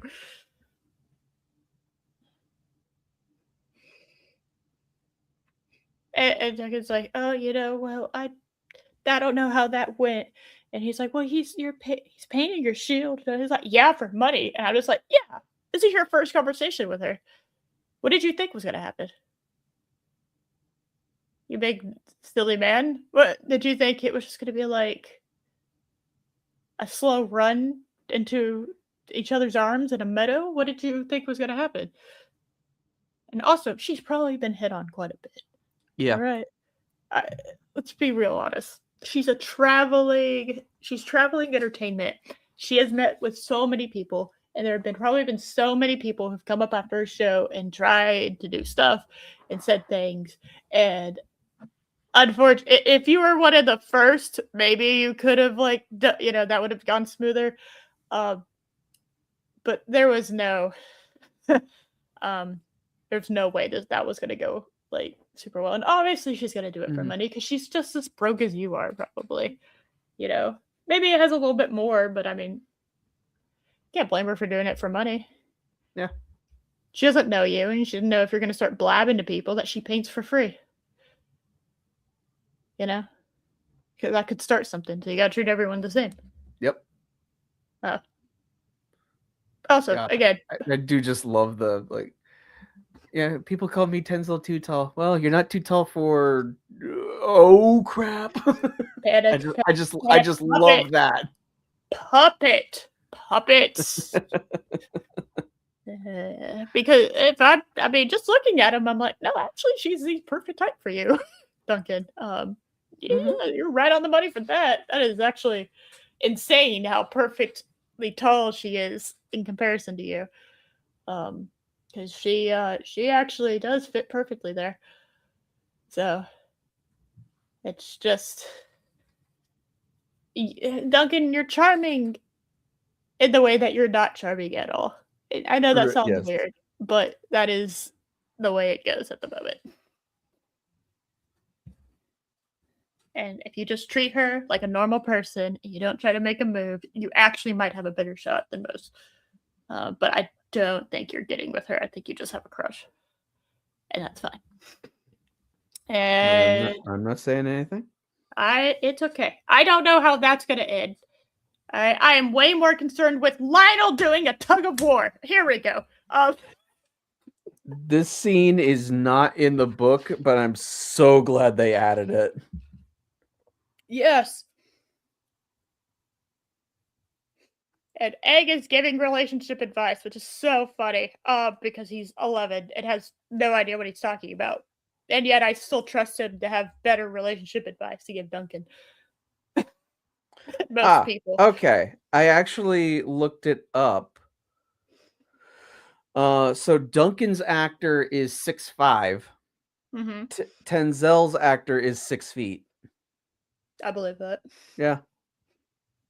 It's a good difference in height, if you're looking for the standard. If you're looking for the very not standard, that difference in height, yeah. I mean, that's normal to see in romance things, is having that difference in height. So if you were looking for a very stereotypical version of that, that's fine. I don't care, personally, what anyone else's preference is in regards to that, because that's your own damn business. True. So Except I will make fun of girls that are like 5 feet nothing going for guys that are over 6 feet tall because what are you doing?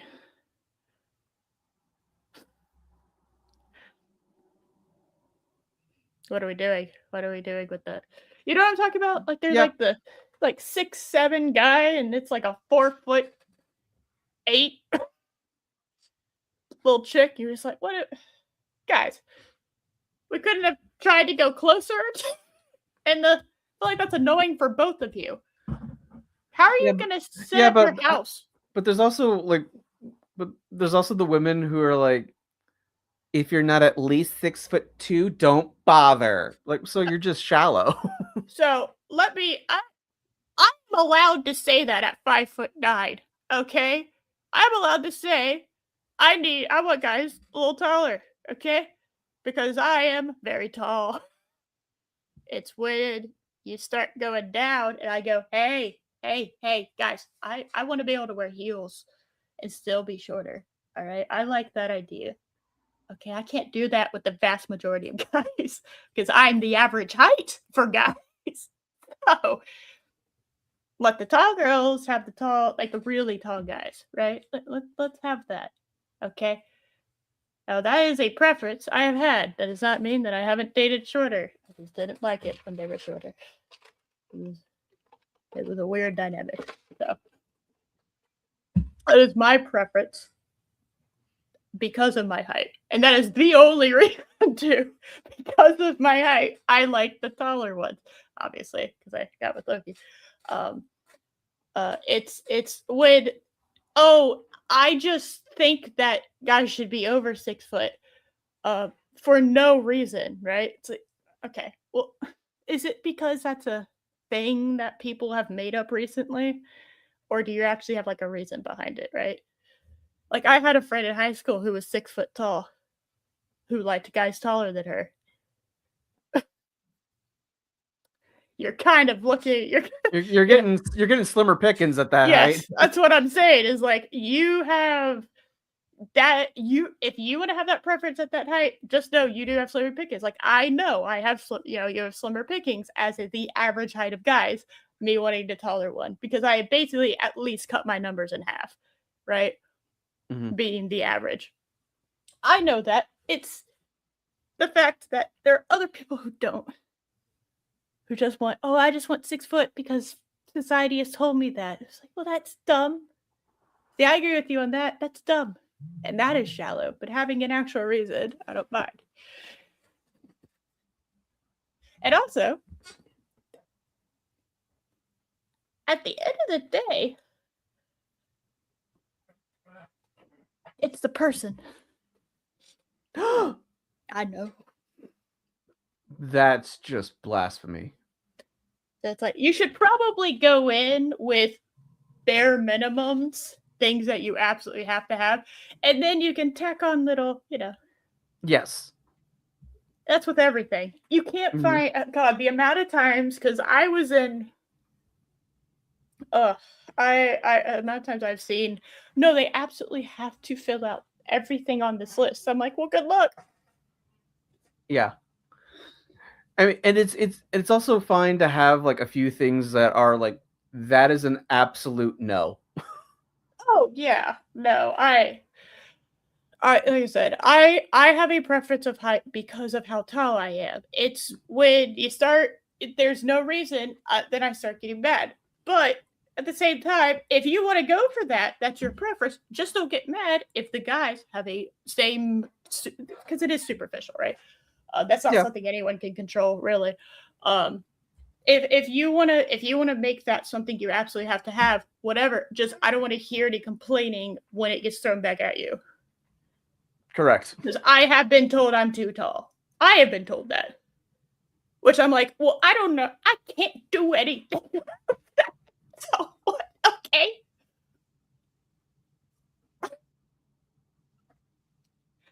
Just like the guys can't do anything about their height either. So if that is the hill you want to die on, fine. Just know you are limited because the majority of guys are not over 6 feet. That is actually an outlier. Eventually, I think they will be at some point, but we're talking a very long way down the line. But yeah, with the average height of girls being 5'4", 5 foot, anywhere from 5'8" to 5'10", I feel like is a perfectly reasonable height, and you denying them because they're 6'10" or they're not 6 foot is stupid in my opinion. But yeah, Mm-hmm. that's just me. Anyway, dating advice from two people who are married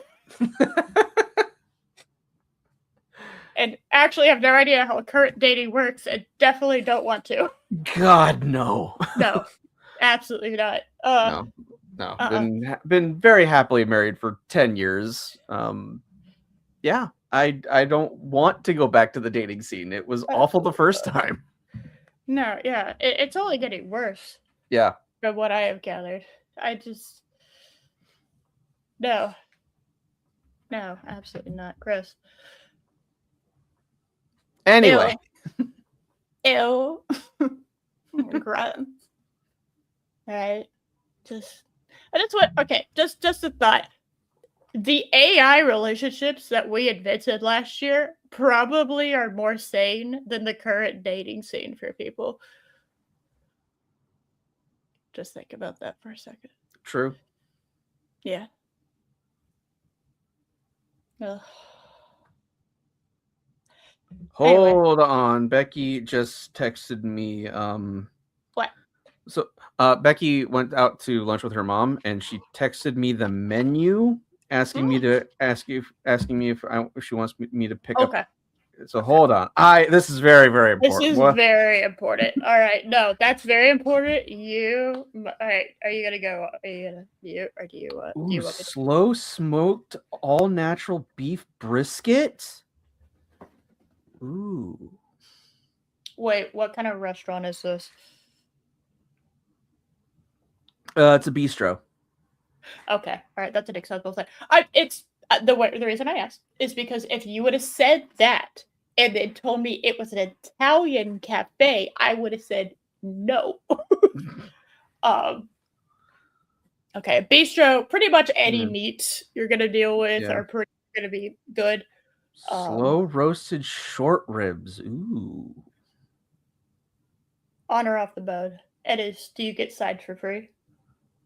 Oh, yeah. It also comes with mashed Yukon Gold potatoes, succotash, and short rib sauce. Whatever short rib sauce means. Well, we can Google. What is short rib sauce? Oh, they also have shrimp enchiladas. No, not from bistro. No. No, no. You're not wanting Tex-Mex when you're going to a bistro. Okay. I mean, that is fair. That's true. Are you eating tacos at a I'm trying to think. At a Thai food place? Probably not. I don't know if that was good. I've never had Thai food. I just tried to because I didn't want to use Italian again. I don't know. Maybe Thai people make good tacos. Oh, I know. Right now, smokehouse platter. Ooh. Okay, that sounds like it's a mix of things. It is. You get two choices of the baby back ribs, beef brisket, smoked sausage, or barbecue chicken breast. With a choice of fries or coleslaw. I'm actually not a fan of coleslaw. Really? Mm-hmm. It tastes like cabbage and mayo. That's because you haven't had it properly. I live in Texas. You haven't had it properly. No, I just don't like the texture or the taste, and it makes me go bleh. Pretty much everything else is on the menu, though. Also, barbecue is so much better with pickles, in my humble opinion. That's just me, though. Pickle, onion, so good potatoes. Oh, now I want barbecue. But I have leftovers. I don't need barbecue.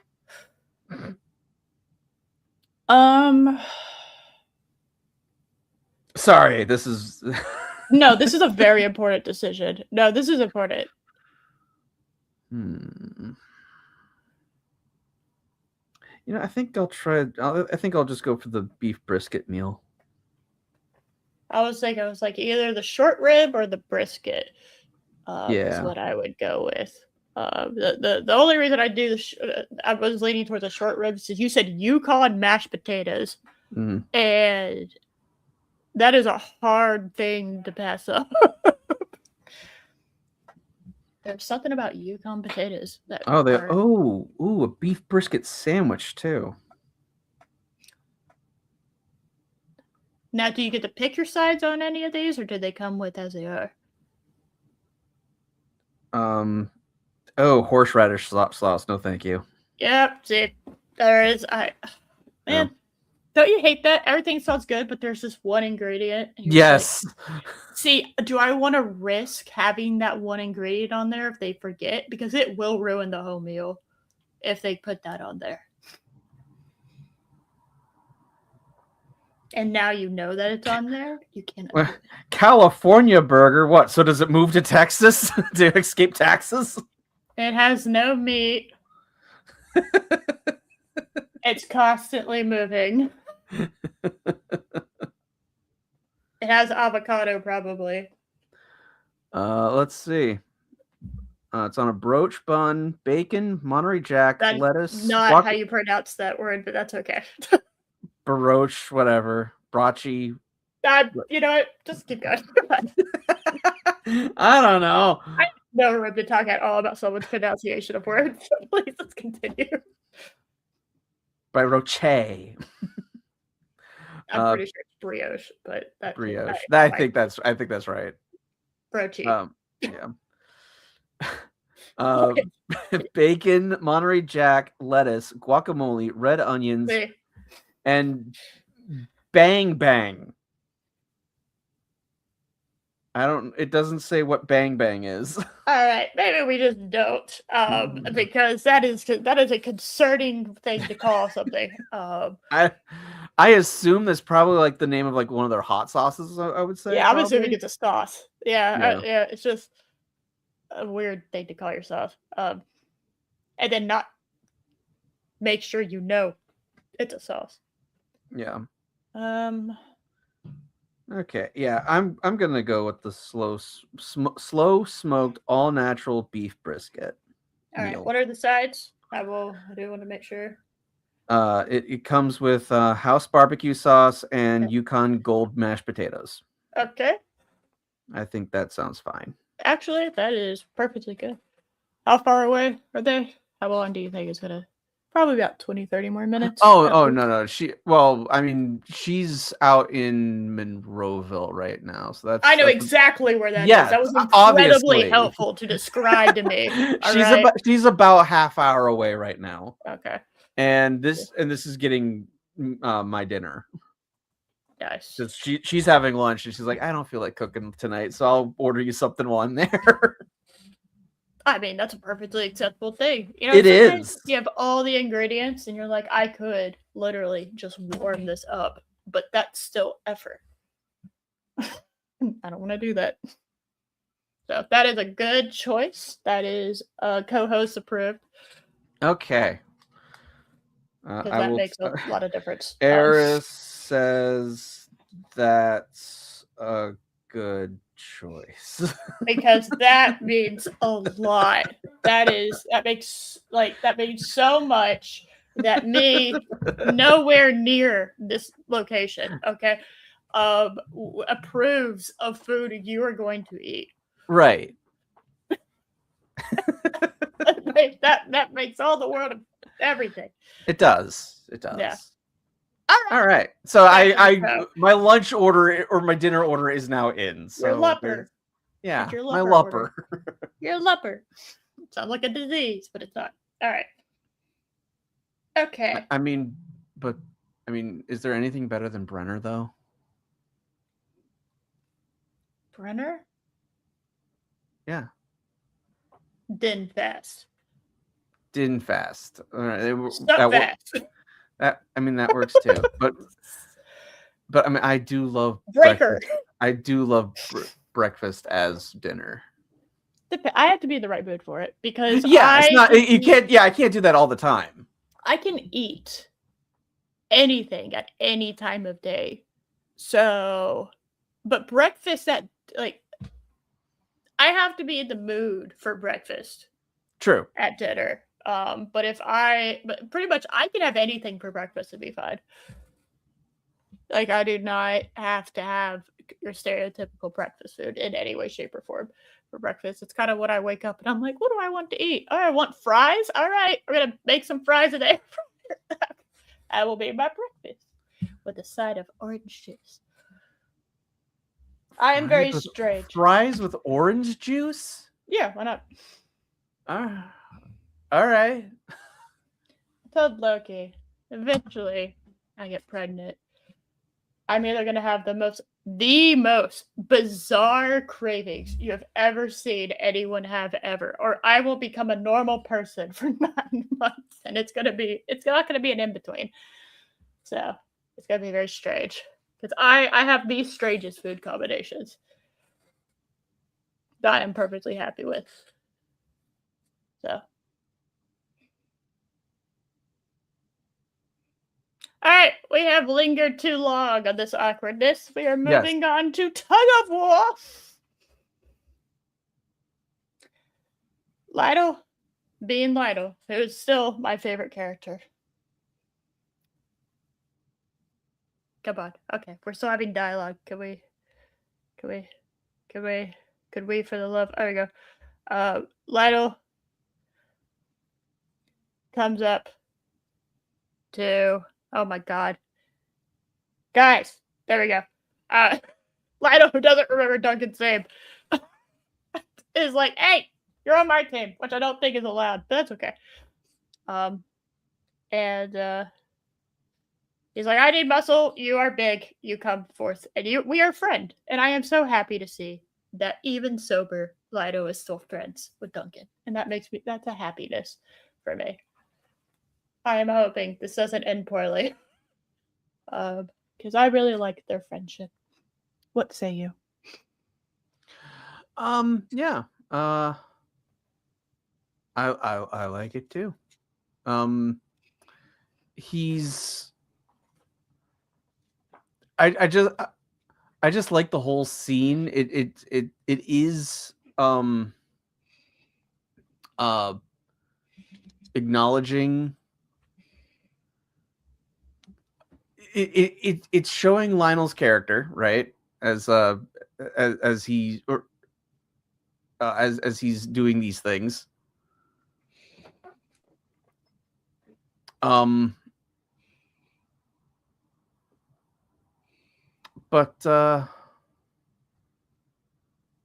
I just like that it also illustrates just how strong he is, how strong Duncan is, like because you see him starting to push back, right?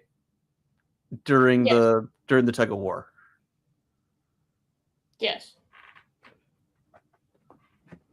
Yes.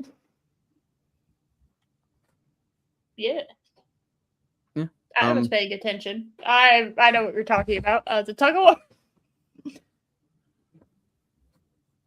Anyway. Let me see. What house are they going up against? Is it Tyrell? Is that the house they're going up against? I thought so. I think I'm doing my best to see. I think that's the logo. I think that's a rose. I like that Egg thinks he's doing anything beneficial. I thought it was cute. I like that Lionel is like, okay, hold on a second, I want a drink, and then everyone's like, what the? And everyone's yelling at him to get back out there. He's like, hey, I want something to drink. Shut up. All right, I'm going to drink something. All right. And you really see how big and strong he is too. So now you have an idea of how strong Duncan is, because he kind of really helps win them kind of by himself in a way, you know? because you see his feet dig again, and with that power, he then yanks everyone back. And Lionel's like, "Oh, we're winning. Okay, I'm back." Flings cup dramatic. It's great. It's a great scene. And they win, and you're just like, "Yay!" And everything's a little bit better, a little brighter. He's been vouched for. He's officially gonna have his own sigil, and he's still friends with Lionel. And then he starts armor shopping later that night. Yes. And he's like, "Oh, I like your work." And Bucks was like, "Uh-huh."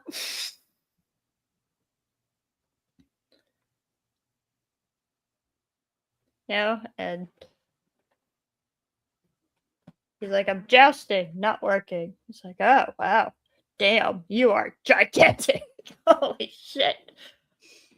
And he says, "But I've armored bigger." And then I have to ask myself, what do you mean by bigger? Are you just saying that? Or what? Who the hell have you been armoring giants? And let me see. Some pieces in the wagon that might do. Nothing prettied up for gold and silver. We're like, yeah, no, of course, that's silly. Just good plain steel, which is great. Because, that's all you really need. He's like, "Oh, no. It's not going to have any of that fancy shit or like wings or whatever." And my brain immediately cuts to Damon's helmet from House of the Dragon. I'm like, hey, I liked his helmets that were a little silly, okay? Because they were a little silly. Yeah. But I liked them anyway. They were very Damon.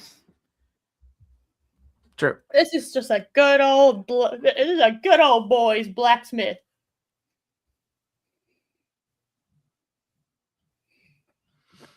Yeah, it is. It is. Alright, is the blacksmith super important? Mostly just that it's his work.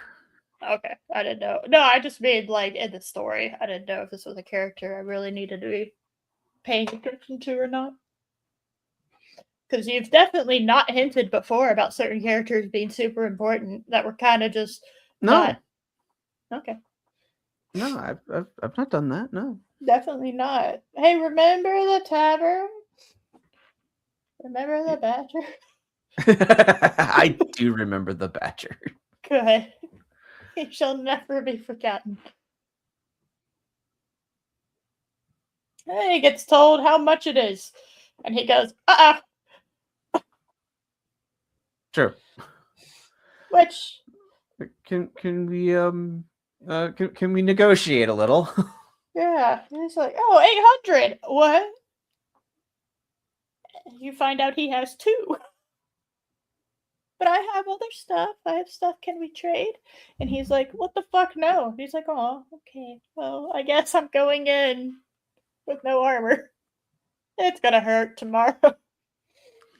This is gonna suck. Yes. The blacksmith is just like, shit. I feel bad. He's not like a fancy guy. He just wants to survive. Obviously he wants to win, but yeah, he just wants to have a fair shake at it. Yeah.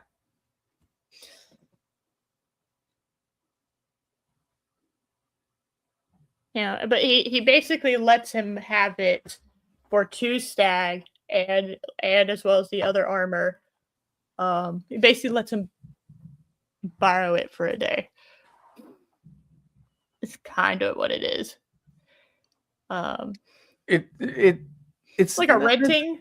It's more like well, yeah, it is kind of like that, but it's also I would say it's also kind of like he puts it on layaway. Yeah, there we go. I was trying to look for the right word. That's the best one. Yeah. He's paying in installments. Yeah. So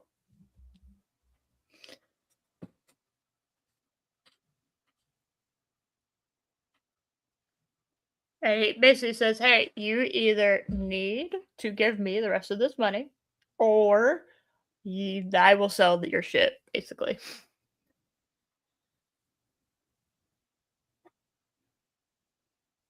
Um, and he Yeah. takes a nice long look, like, okay, I have armor, I have a sigil being created, I have been vouched for. We're in a much better standing than we were at the beginning of this one.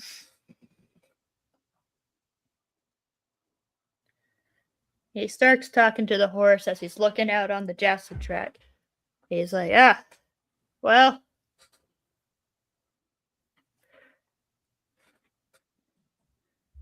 I'm gonna make sure that I will win. I'm gonna win you. I'm gonna win, and then I will buy you back. And I went, no, not the white one. The white one's the sassy one.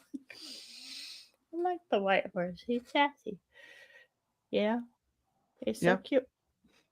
And we Yeah, kept seeing I like that he treats the moment as, you know, sad, like, and solemn. Like, he understands why he's doing it. It's like it's obviously the right thing for him to do, but he's still sad about it. Yeah, because he cares about his animals, whereas I don't think a lot of these people care about their animals. God, no. Which is really sad. You know, and we don't get a shield reveal, and I'm like, stupid teasing people. Reveal the shield. And he's now committed to being in the joust. He thinks about that for a little bit, and he just talking. He's consoling with Egg about it. If I could.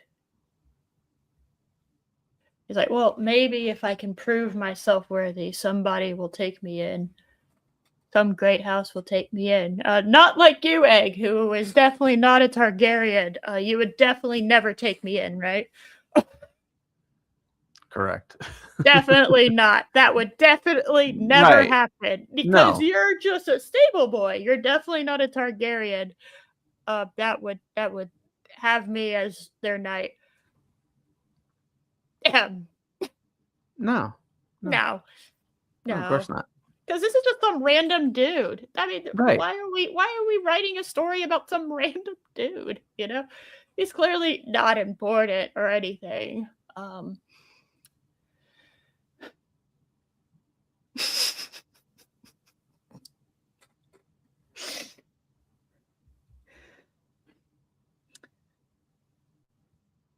Oh, and then he says, perhaps House Targaryen. I forgot he said that because I laughed. I laughed when the show showed that. It was like, maybe perhaps House Targaryen. And that's when I'm like, hey, definitely not. I don't know what you're talking about. Egg is definitely not a Targaryen. Would never put you into service of the Targaryens ever. Because Egg's not a Targaryen, so why did that happen? And I know that's not that's not what the show is saying. That is what is being said. It's saying because like the only nobles that really treated him properly are the Targaryens. Like yeah, we have Lionel, but I don't know if Lionel would have him as a knight. I don't know. As far as like a professional matter, I have no idea where Lionel sits. As just a dude, he is absolutely fun to have at parties. True. I don't know from like a professional, actual hierarchical noble standpoint what he would do with Duncan. Lionel also feels very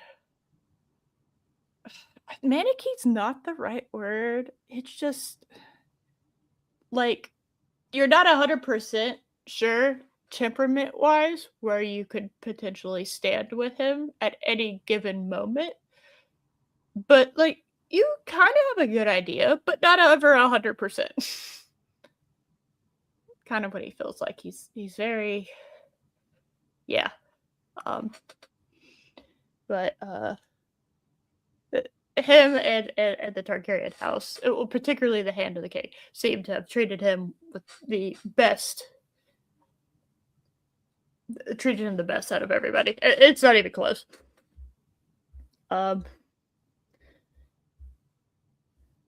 And then Egg's like, well, you think the dragon house employs many hedge knights? Huh? What? What you thinking? He's like, hey, calm down. Also, really sus, Egg, that you're dumping on House Targaryen when I don't think anyone else has. They haven't done anything to like they've started a couple wars within themselves, but who hasn't, right? No, it's not really. I think until the Mad King that I think it things really started. Any push down negative feelings about Targaryens really started bubbling to the surface. If that makes sense, you know. Yeah. Kind of like they went, an excuse to hate you. Okay. And all the houses came together. We're like, be God. Doop. We have kicked you out, Targaryens. Then they burned it down again. Justifying why they kicked you out in the first place. So.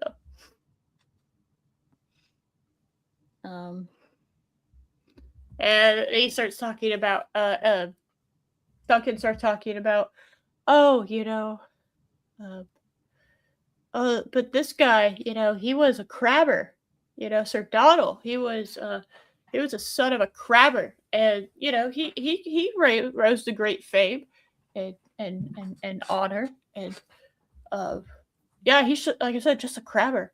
It's nothing. He's like, oh, but the one of Duskendale? He's like, so like just to FY,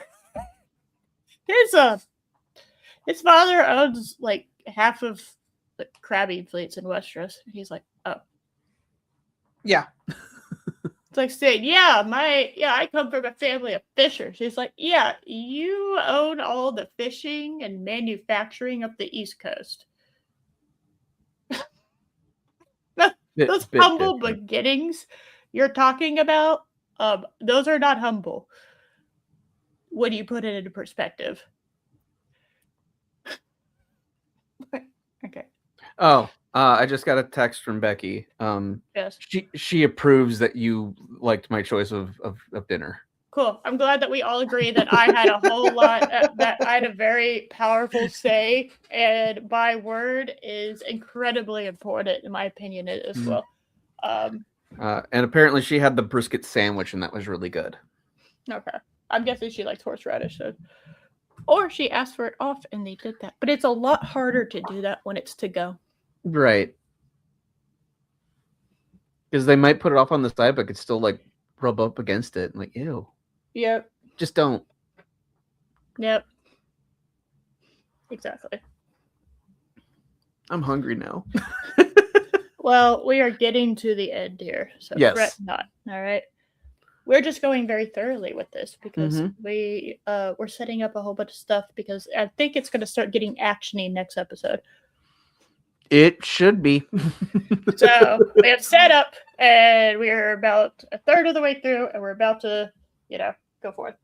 Well, and then they have kind of, I called it the opening ceremony when Loki and I were watching it, because it felt like the opening ceremony kind of the Olympics. You had a bunch of the noble, like the really prestigious noble houses are kind of going first. Yep. Kind of get everybody in the mood. So you're kind of, because I'm guessing, and I really don't know how this tournament works as far as like how they bracket it out, but I am guessing the nobles are all ranked in like the top, I don't know, let's just say 10, right? And so what they're doing is that the first round are the top 10 going against each other so that those are your seeding for the next 2 or 3 rounds, right? It's like those are who your opponents will be next, right? And so you kind of have these people who rank much higher are going ahead and going against each other so that they rank against each other, and then all the lower people will go next, if that makes sense. That's kind of what it felt like. I have no idea if that's how it works. I'm going purely based on playoffs brackets that I've, for fun, done in the past. And just brackets in general. That is what I am going on. I don't know how that works here. But all the peasantry are going to go watch. And Duncan puts Egg on his shoulders, and I thought that was adorable. But also, everyone behind them, hates them like with a burning passion.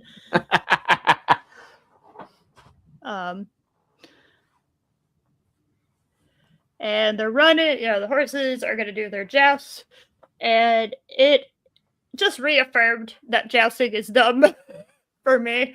As far as like a sport to do. Now, I'm sure if I ever watched jousting at like a Red Fair or whatever, I would have the time of my life eating a giant mutton.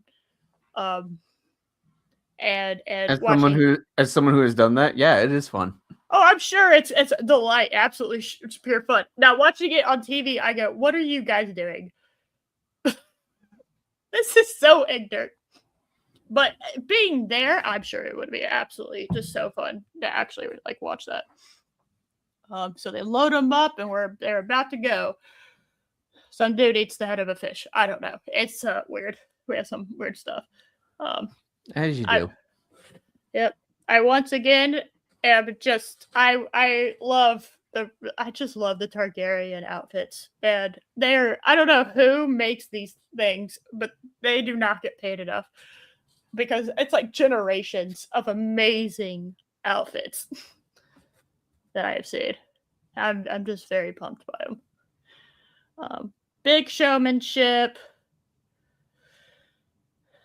La la la. We're okay. There's a lot of just, and it doesn't feel like this in the show, but there's a lot of pauses, and that's so nice when you're watching the show that there's time for you to take your breath and go, okay, digest, right? But when you're trying to review it, and you only have the option of 10 seconds forward or back, it's very annoying because you don't want to ever hit it and miss something. Correct. So, yep, we're jousting. Egg is super into jousting, almost like he's a nobleman. And Duncan's or a little boy. Oh, sure, a little boy, definitely. He's just a little boy, and he's not important at all. Right. He's just a stable boy named Egg. That is all. He's not a Targaryen. It's fun.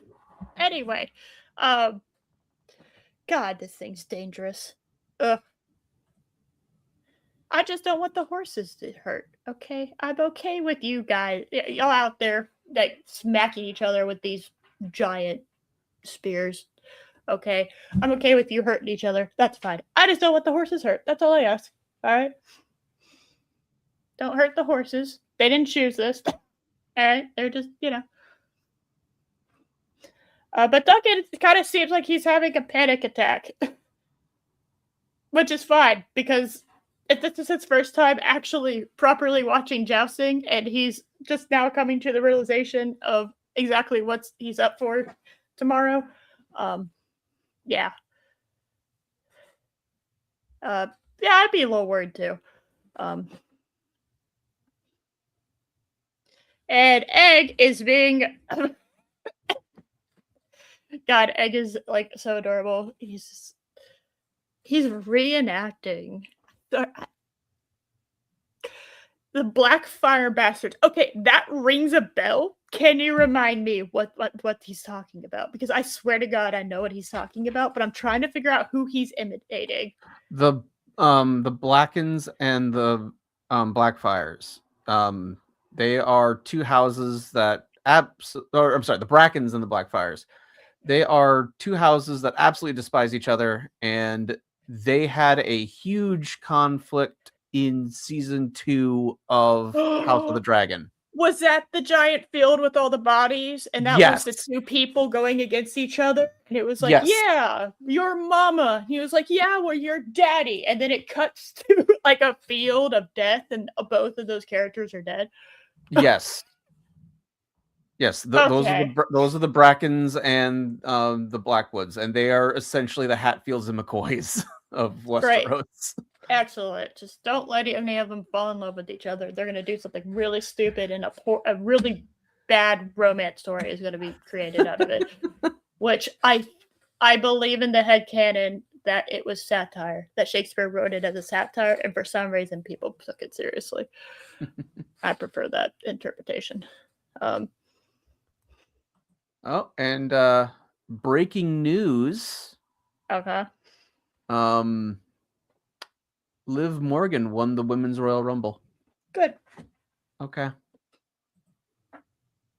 I just I like Liv. She's a professional. No, I like her too. She's a great character. She stays in character. She doesn't randomly go off on rants on Twitter, breaking character. Yeah. Her and Dominic are amazing, especially since they're not actually together in real life, and they both have very healthy relationships with the people they're actually with. Her and Dominic are any wrestling agent's dream. You could not have, you can't ask for somebody that's they play the characters they are, and they keep their personal lives for the most part out of it. Yeah. And that is my bare minimum, and so many people don't do that anymore, and it makes me angry.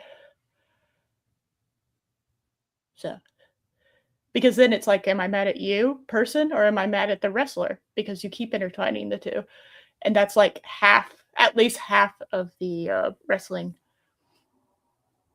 or just the wrestlers at this point, is that they blend the two, and I don't like that they blend the two. So, yeah. So I do like Liv Morgan a lot. And I'm glad that she won because, well, quite frankly, she needs a win. I would have accepted EO as well. Oh, EO, yes, of course, I would have accepted EO as well. But, EO's been in the spotlight a whole lot, and because of Liv's injury, she really needs a win to get back into, to get back into a story that's worth telling. Yeah, I mean, Liv had a pretty good run in 2024, but then she got hurt last year and was out till really recently. Yeah, in fact, apparently last year's storyline centered around her. Yeah. When she got hurt, it totally ruined it, which you can tell because they did not have a backup plan, and that was obvious and painful. Yeah. And I stopped watching wrestling pretty much after that. Well, that and the fact that I would have to spend $100 a month just to keep up with stories that I'm not even sure I really want to know at this point. Yeah. So I get my updates on Twitter. Yeah, same here. Yep. Yeah. You pretty much get all the highlights you could possibly need. So, yeah. Yep. And apparently the AJ Styles Gunter retirement match just started. Okay. Well, AJ has won me over. Yeah, he's won me over. Yeah. As somebody I liked. And I absolutely Gunther is one of my favorite. I like Gunter. I don't Gunther, want whatever. I don't want AJ to have his final match in Saudi Arabia. Oh yeah. There's that. I love that we just are not even going to remotely pretend that, oh yeah, no, we're doing this for the oil money. Oh yeah. Oh, we're doing this for the oil money. There's a lot of it. And it's like, okay, thanks. Just like you're doing WrestleMania in Las Vegas again. For the gambling money. Right. Very ethical. True. I'm not sure how many lives were destroyed for them to have that money, and do you know how much blood was spilled for all that oil money to happen? No, we don't want to talk about that. That's fine. Okay. Don't worry about it. It's fine. It's fine, Josh. Don't worry about it. Yeah. It's fine. It's fine. Totally fine. I'd rather not him have that either, but then again, honestly, I think there was a good chunk of people that stopped caring about Cena's retirement tour after True. that whole debacle with the I'm Such a evil. No, I'm not. yeah. Yeah. What? JK? It's like you took one of the most interesting things you've done in years and you completely botched it. That was yeah, and you botched it immediately, just so we're all clear. When he came out on Monday Night Raw, Cena did a good job trying to present as a heel. In that match, yes, in that original match, that was fine. I had no issue with that. I had every issue with immediately after that on Monday Night Raw, where he started screaming that. I mean, the meme of the kid was funny. The meme of the kid was hilarious, but yelling at your fans that they are abusing you for buying your merch is never something I am going to be able to forget. That was odd. That was very. You're abusing me. You're buying my merch, and I'm like, well, then stop putting it out. And yet, every single time you walk out here, you have a new set of merch. Yeah. So, no, all of that was horrible. That was so bad, and it literally ended his career on a fart, a wet fart. Yeah, and then nothing. That just destroyed his whole retirement. Well, that and you telling me how many matches he had left. So we were literally counting down until he left. Yeah.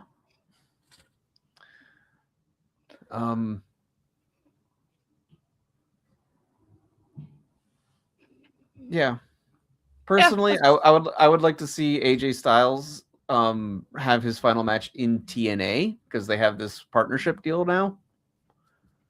Because that's the company he helped build. Oh. I didn't know they had a partnership with them. Interesting. Yeah. Well, I mean, last year Joe Hendry was at WrestleMania. I'm gonna be real with you. I had a lot more things I was worried about last year at WrestleMania than that. Didn't even dawn on me. Yeah. Last year they had another promotions champion at WrestleMania. Which is something that never would have happened under Vince. Yeah. But they have this partnership deal with TNA where like they kind of help each other out now. And that's the company that AJ Styles helped put on the map. So that's where he should have his last match.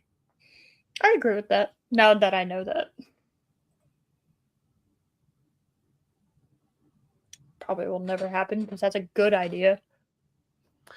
Yeah, and they've been very anti-good ideas lately. Right? Making it very easy for me to watch them, though. Yeah.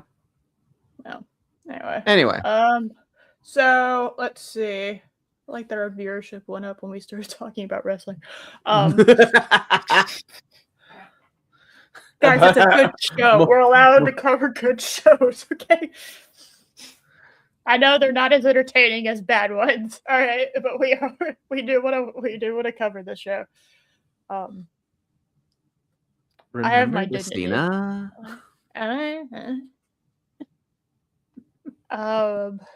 Okay, so Duncan's having a slight crisis in his confidence. Yes. As he and Egg are around the fire, and he just he's like, hey, like for real though, like what are my chances? Like I and he's like, about that, yeah. And then there is no answer, which is not exactly the best. It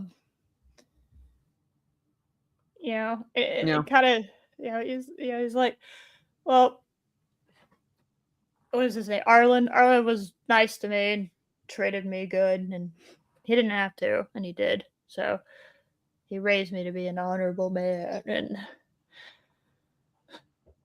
and all these. What is it? Okay, I'm just directly saying, and all these noble lords can't even remember his name, We'll make them remember his name, buddy. There you go. There's your motivation. His name is Arlen Pennytree. And I am his legacy. On the morrow, which I keep having to remind myself is not a location and is their way of saying tomorrow. When I first saw that, I was just like, on the morrow? What the hell is a morrow? And then, they say it enough times, you realize, oh, Context clues. Tomorrow, as in the next day. All right, I got you. Because you keep saying on the morrow, and I'm like, okay, well, when are you going on the morrow? Where is this morrow? Is it a big, what is it? What the hell's a morrow? And then, yeah, you figure it out. We'll show them when his hand is wrought. And summer music starts playing, and then we go to the credits. And I will say, I guess I skipped over this, but there was, and I think it was in the Targaryen scene where he was talking to them. Duncan was talking to them, but it might have been at a different place in this episode. But he says that Arlen fought like a dog, like he never gave up, and that was his greatest strength.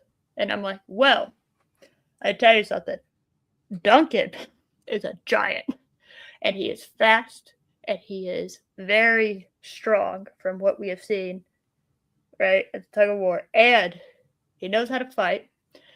He has the determination, right, to win, because he is something worth fighting for, which, a lot of these might not be as taking it as seriously as he is.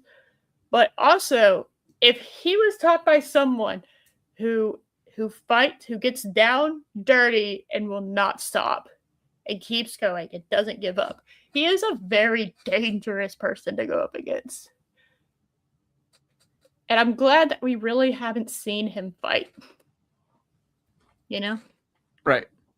Because I'm kind of gathering how much of how he will be a tough person to beat. Mm-hmm. But his confidence is a little shaken at the moment. So his nerves tomorrow could initially lose, right? But come back and win. This is clearly an underdog story as far as Duncan is concerned. Yes. And I, like most people, are suckers for underdog stories.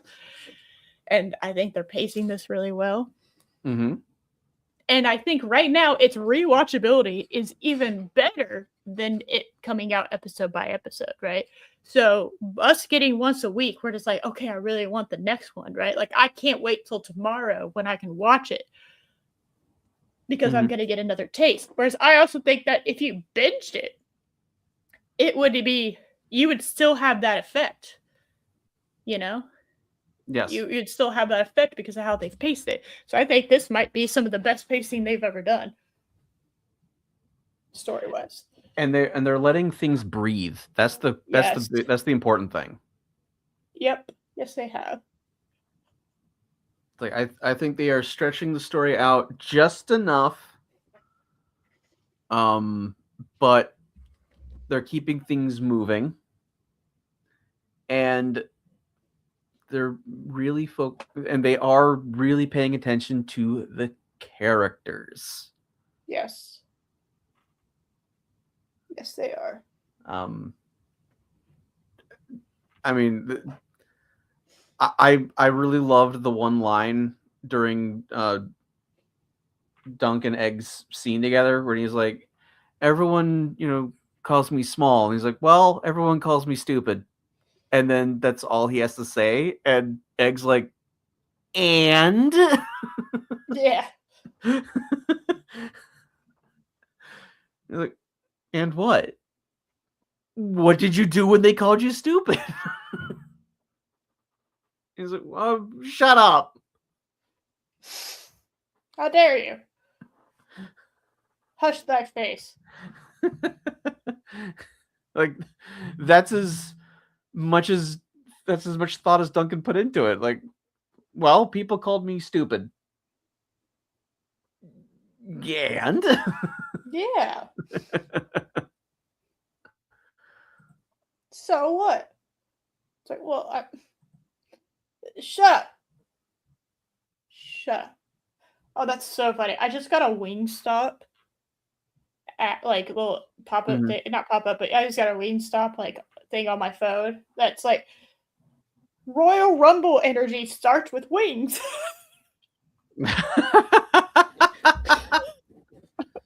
It's like it hurts you talking about the Royal Rumble. And it was like, huh? The protein pack is the perfect fuel to keep you and your crew pumped all night long. Oh, okay then. Okay. But 160 grams of protein. Dude, yeah, because it's meat.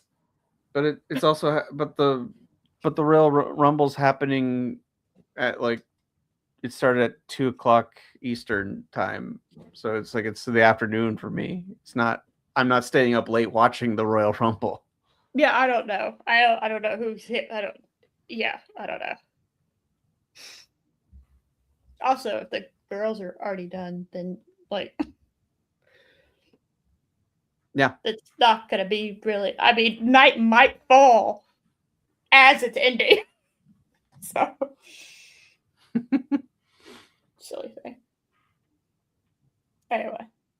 not that I really care. I haven't paid any attention really at all since I lost access to all the pay-per-views. Oh Thanks, yeah, thanks, no. thanks ESPN. I'm not getting it. Oh yeah, I'm not getting ESPN. For what reason am I get when I get ESPN? Yeah, not happening.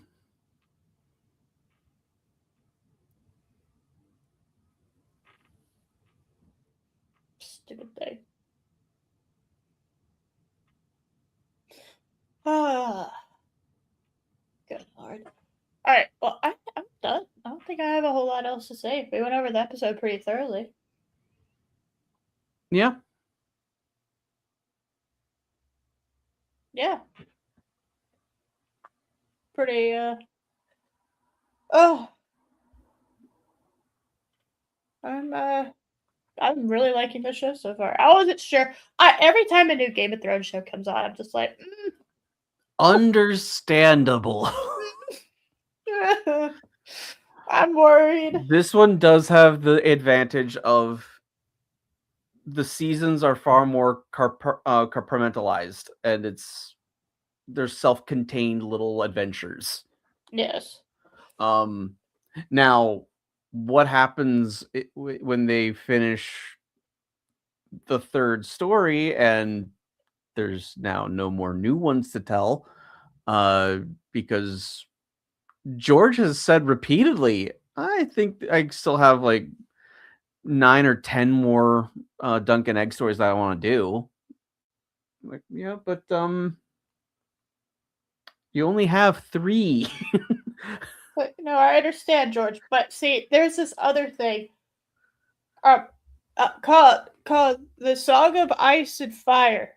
Yes. That you should probably focus on finishing. Please. Yes. There's that one too. Does anyone consider George R.R. Martin the modern Tolkien anymore? No. No.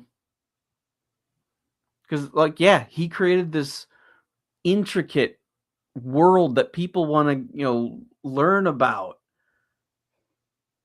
But they want to finish the main storyline first.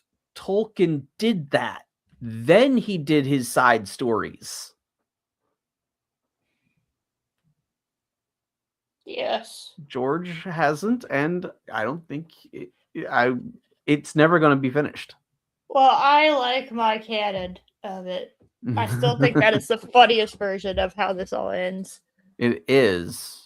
It's just I don't not think going it's to gonna happen. happen. No, Yeah. I don't think it's gonna happen because that would be a good thing.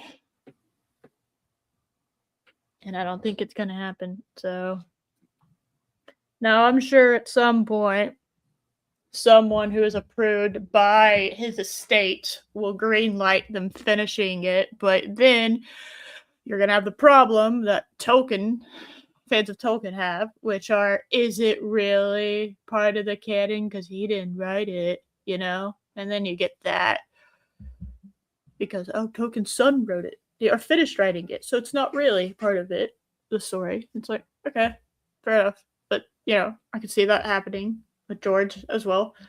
Someone deciding, well, the story needs to be finished, so someone needs to do it, and you're kind of like, well, is that actually the ending? And we'll just never know the actual ending. Yeah. And that's just...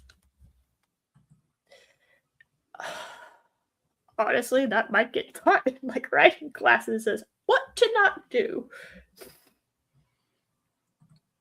Right.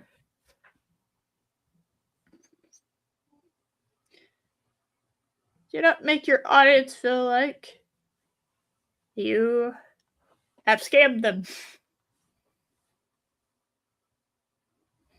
by not finishing the story you got them invested in.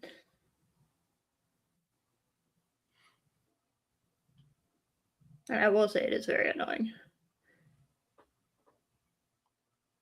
Yeah. Because I would love to read those books. I've heard they're really good. All right. But I started reading the main series years ago. And I remember I got probably about a quarter of the way through the first book of Game of Thrones. And then just went, you know what? If he's not going to finish it, I'm not going to read it. Yep, that's where I'm at. I'm literally at that. I can't read it because I know I'm going to get invested. And then I'm going to be mad that the story's not done. Mm-hmm. I know exactly what's going to happen.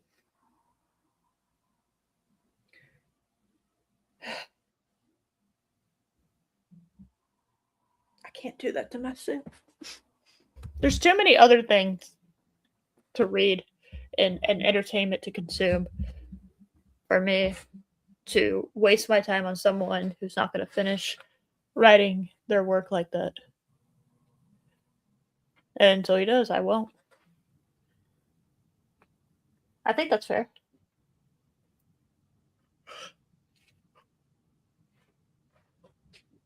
All right. Yeah. I am hungry. Me too. I know you're hungry. Is your food on the way? I.e. is Becky coming home? Do you know? It's coming soon. All right. Well, I was about to ask, do you need to mow your lawn? No. I don't think you could. It would be really funny if you tried, though. No, I feel like it wouldn't be that funny because you would break it. It's not funny. All right. So sad. I've made it not funny. All right. I'm done. And as far as I'm aware, I'm good for next week. I should be too. All right. Any of y'all who are getting hit with the winter storm, good luck. We are getting hit with like 12 hours of cold, and that's it. That's all we're getting. We're not even getting an ounce of precipitation. We are. Yeah. It kind of looked like you were gonna get sucker punched multiple times. Yeah. I will say this: at least y'all have the infrastructure for that. The Florida people, kind of, the ones I am kind of worried for. I am worried about the South in regards to that. Now, don't think I'm not worried about y'all. All right, I just know y'all are a little bit more prepared, generally speaking. You would think so. Are you not? I just assumed y'all kind of had things, you know. No, Pittsburgh is notorious for being absolutely awful with snow removal. That's kind of inconvenient given the location of that. Yeah. All right. We are, because like, so I couldn't go to work on Monday morning. My car, it took me hours to dig out my car. So when I went to work on Tuesday, my little backwater roads, perfectly fine. My main route going in, perfectly fine. The bridge I cross to get into the main city, fine. The moment I entered the actual city limits of Pittsburgh, I fishtailed within 100 feet. The roads Wow. were awful. Now, part of the reason is the last few mayors completely ignored our snow removal fleet, and like 37 vehicles broke down over the last 2 years or so, something like that.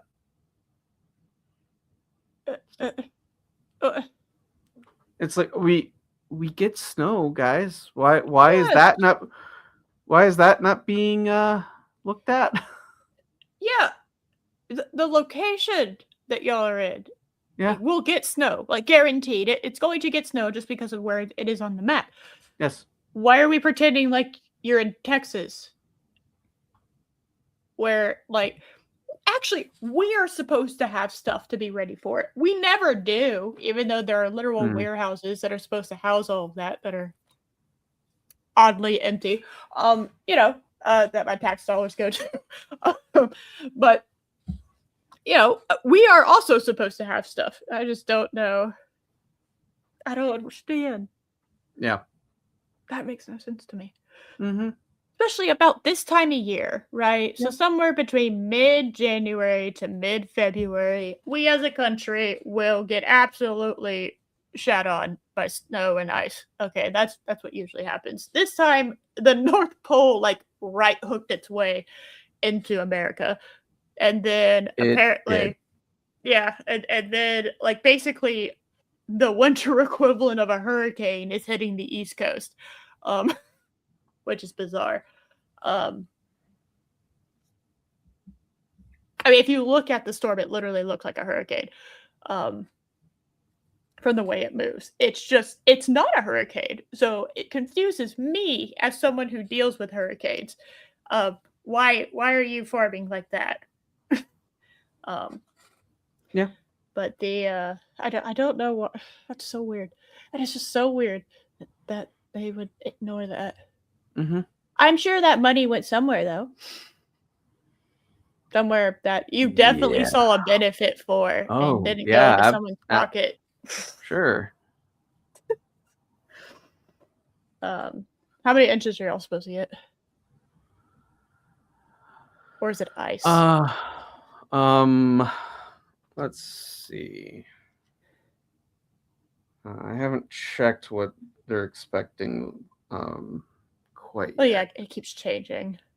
I swear to God, I follow a couple of weather YouTube channels, and that trying to get a straight answer. Mm-hmm. You're just like, okay, should I be worried? Okay, I should be worried. Sure, all right, I'll prepare to be worried. And then past that, you gotta, But once you get past Valentine's Day, generally speaking, the weather isn't ever like this bad again. Generally speaking. Oh. Always. What? As of right now, it's saying just a few snow showers and a few flurries. It's I'm not getting a number of inches yet. Okay, well hold on. So that could be bad. Are you getting ice? Because that's worse, substantially worse, actually. It does not mention ice. It just says chance of snow 30%. Okay, chance of snow 30%. No mention of freezing rain or ice. You should be okay. Should be okay. I thought it was started to head a little south, so I am a little worried about our one. Because if Florida's getting it, and rip the people in the Carolinas. Jesus, man. Yeah. Y'all have had a rough few years. Carolinas is not something I usually think about when I think of really bad storms, but apparently I don't know. Yeah, no, we're south enough that we're not. I mean, we're getting 12 hours of cold that start around 9 o'clock tonight, and then 9 tomorrow morning. We're gonna be fine. And then it doesn't get back down to freezing at all. So Yeah, it looks like. Gunter just won. Yeah, we both knew that Gunther was going to win, right? Yeah. And yeah. Retirement matches, the retiree never wins. Almost never wins, yeah. Almost never wins. Unless there is a story that you got to patch up where they do win, like, right? Like, Undertaker's last match was supposed to be the graveyard match in 2020. That was supposed to be his last match. It wasn't, but that was supposed to be his retirement match. And he ended up winning because the storyline deemed that he had to win, right? So I might be misremembering that, but I mean, it wasn't really a retirement match. It was just his last match. I know, and that's why I was like, it was like, they didn't announce it like a retirement match, but it wasn't. If that makes sense. Anyway.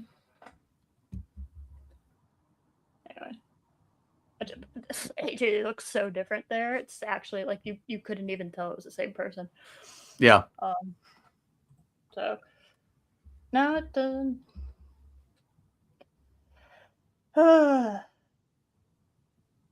It's gonna get cold.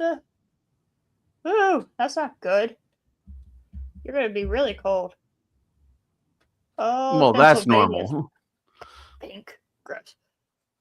I can't believe this goes down to -60. That is not even. I don't even like that as an idea that could occur. -60. Ugh.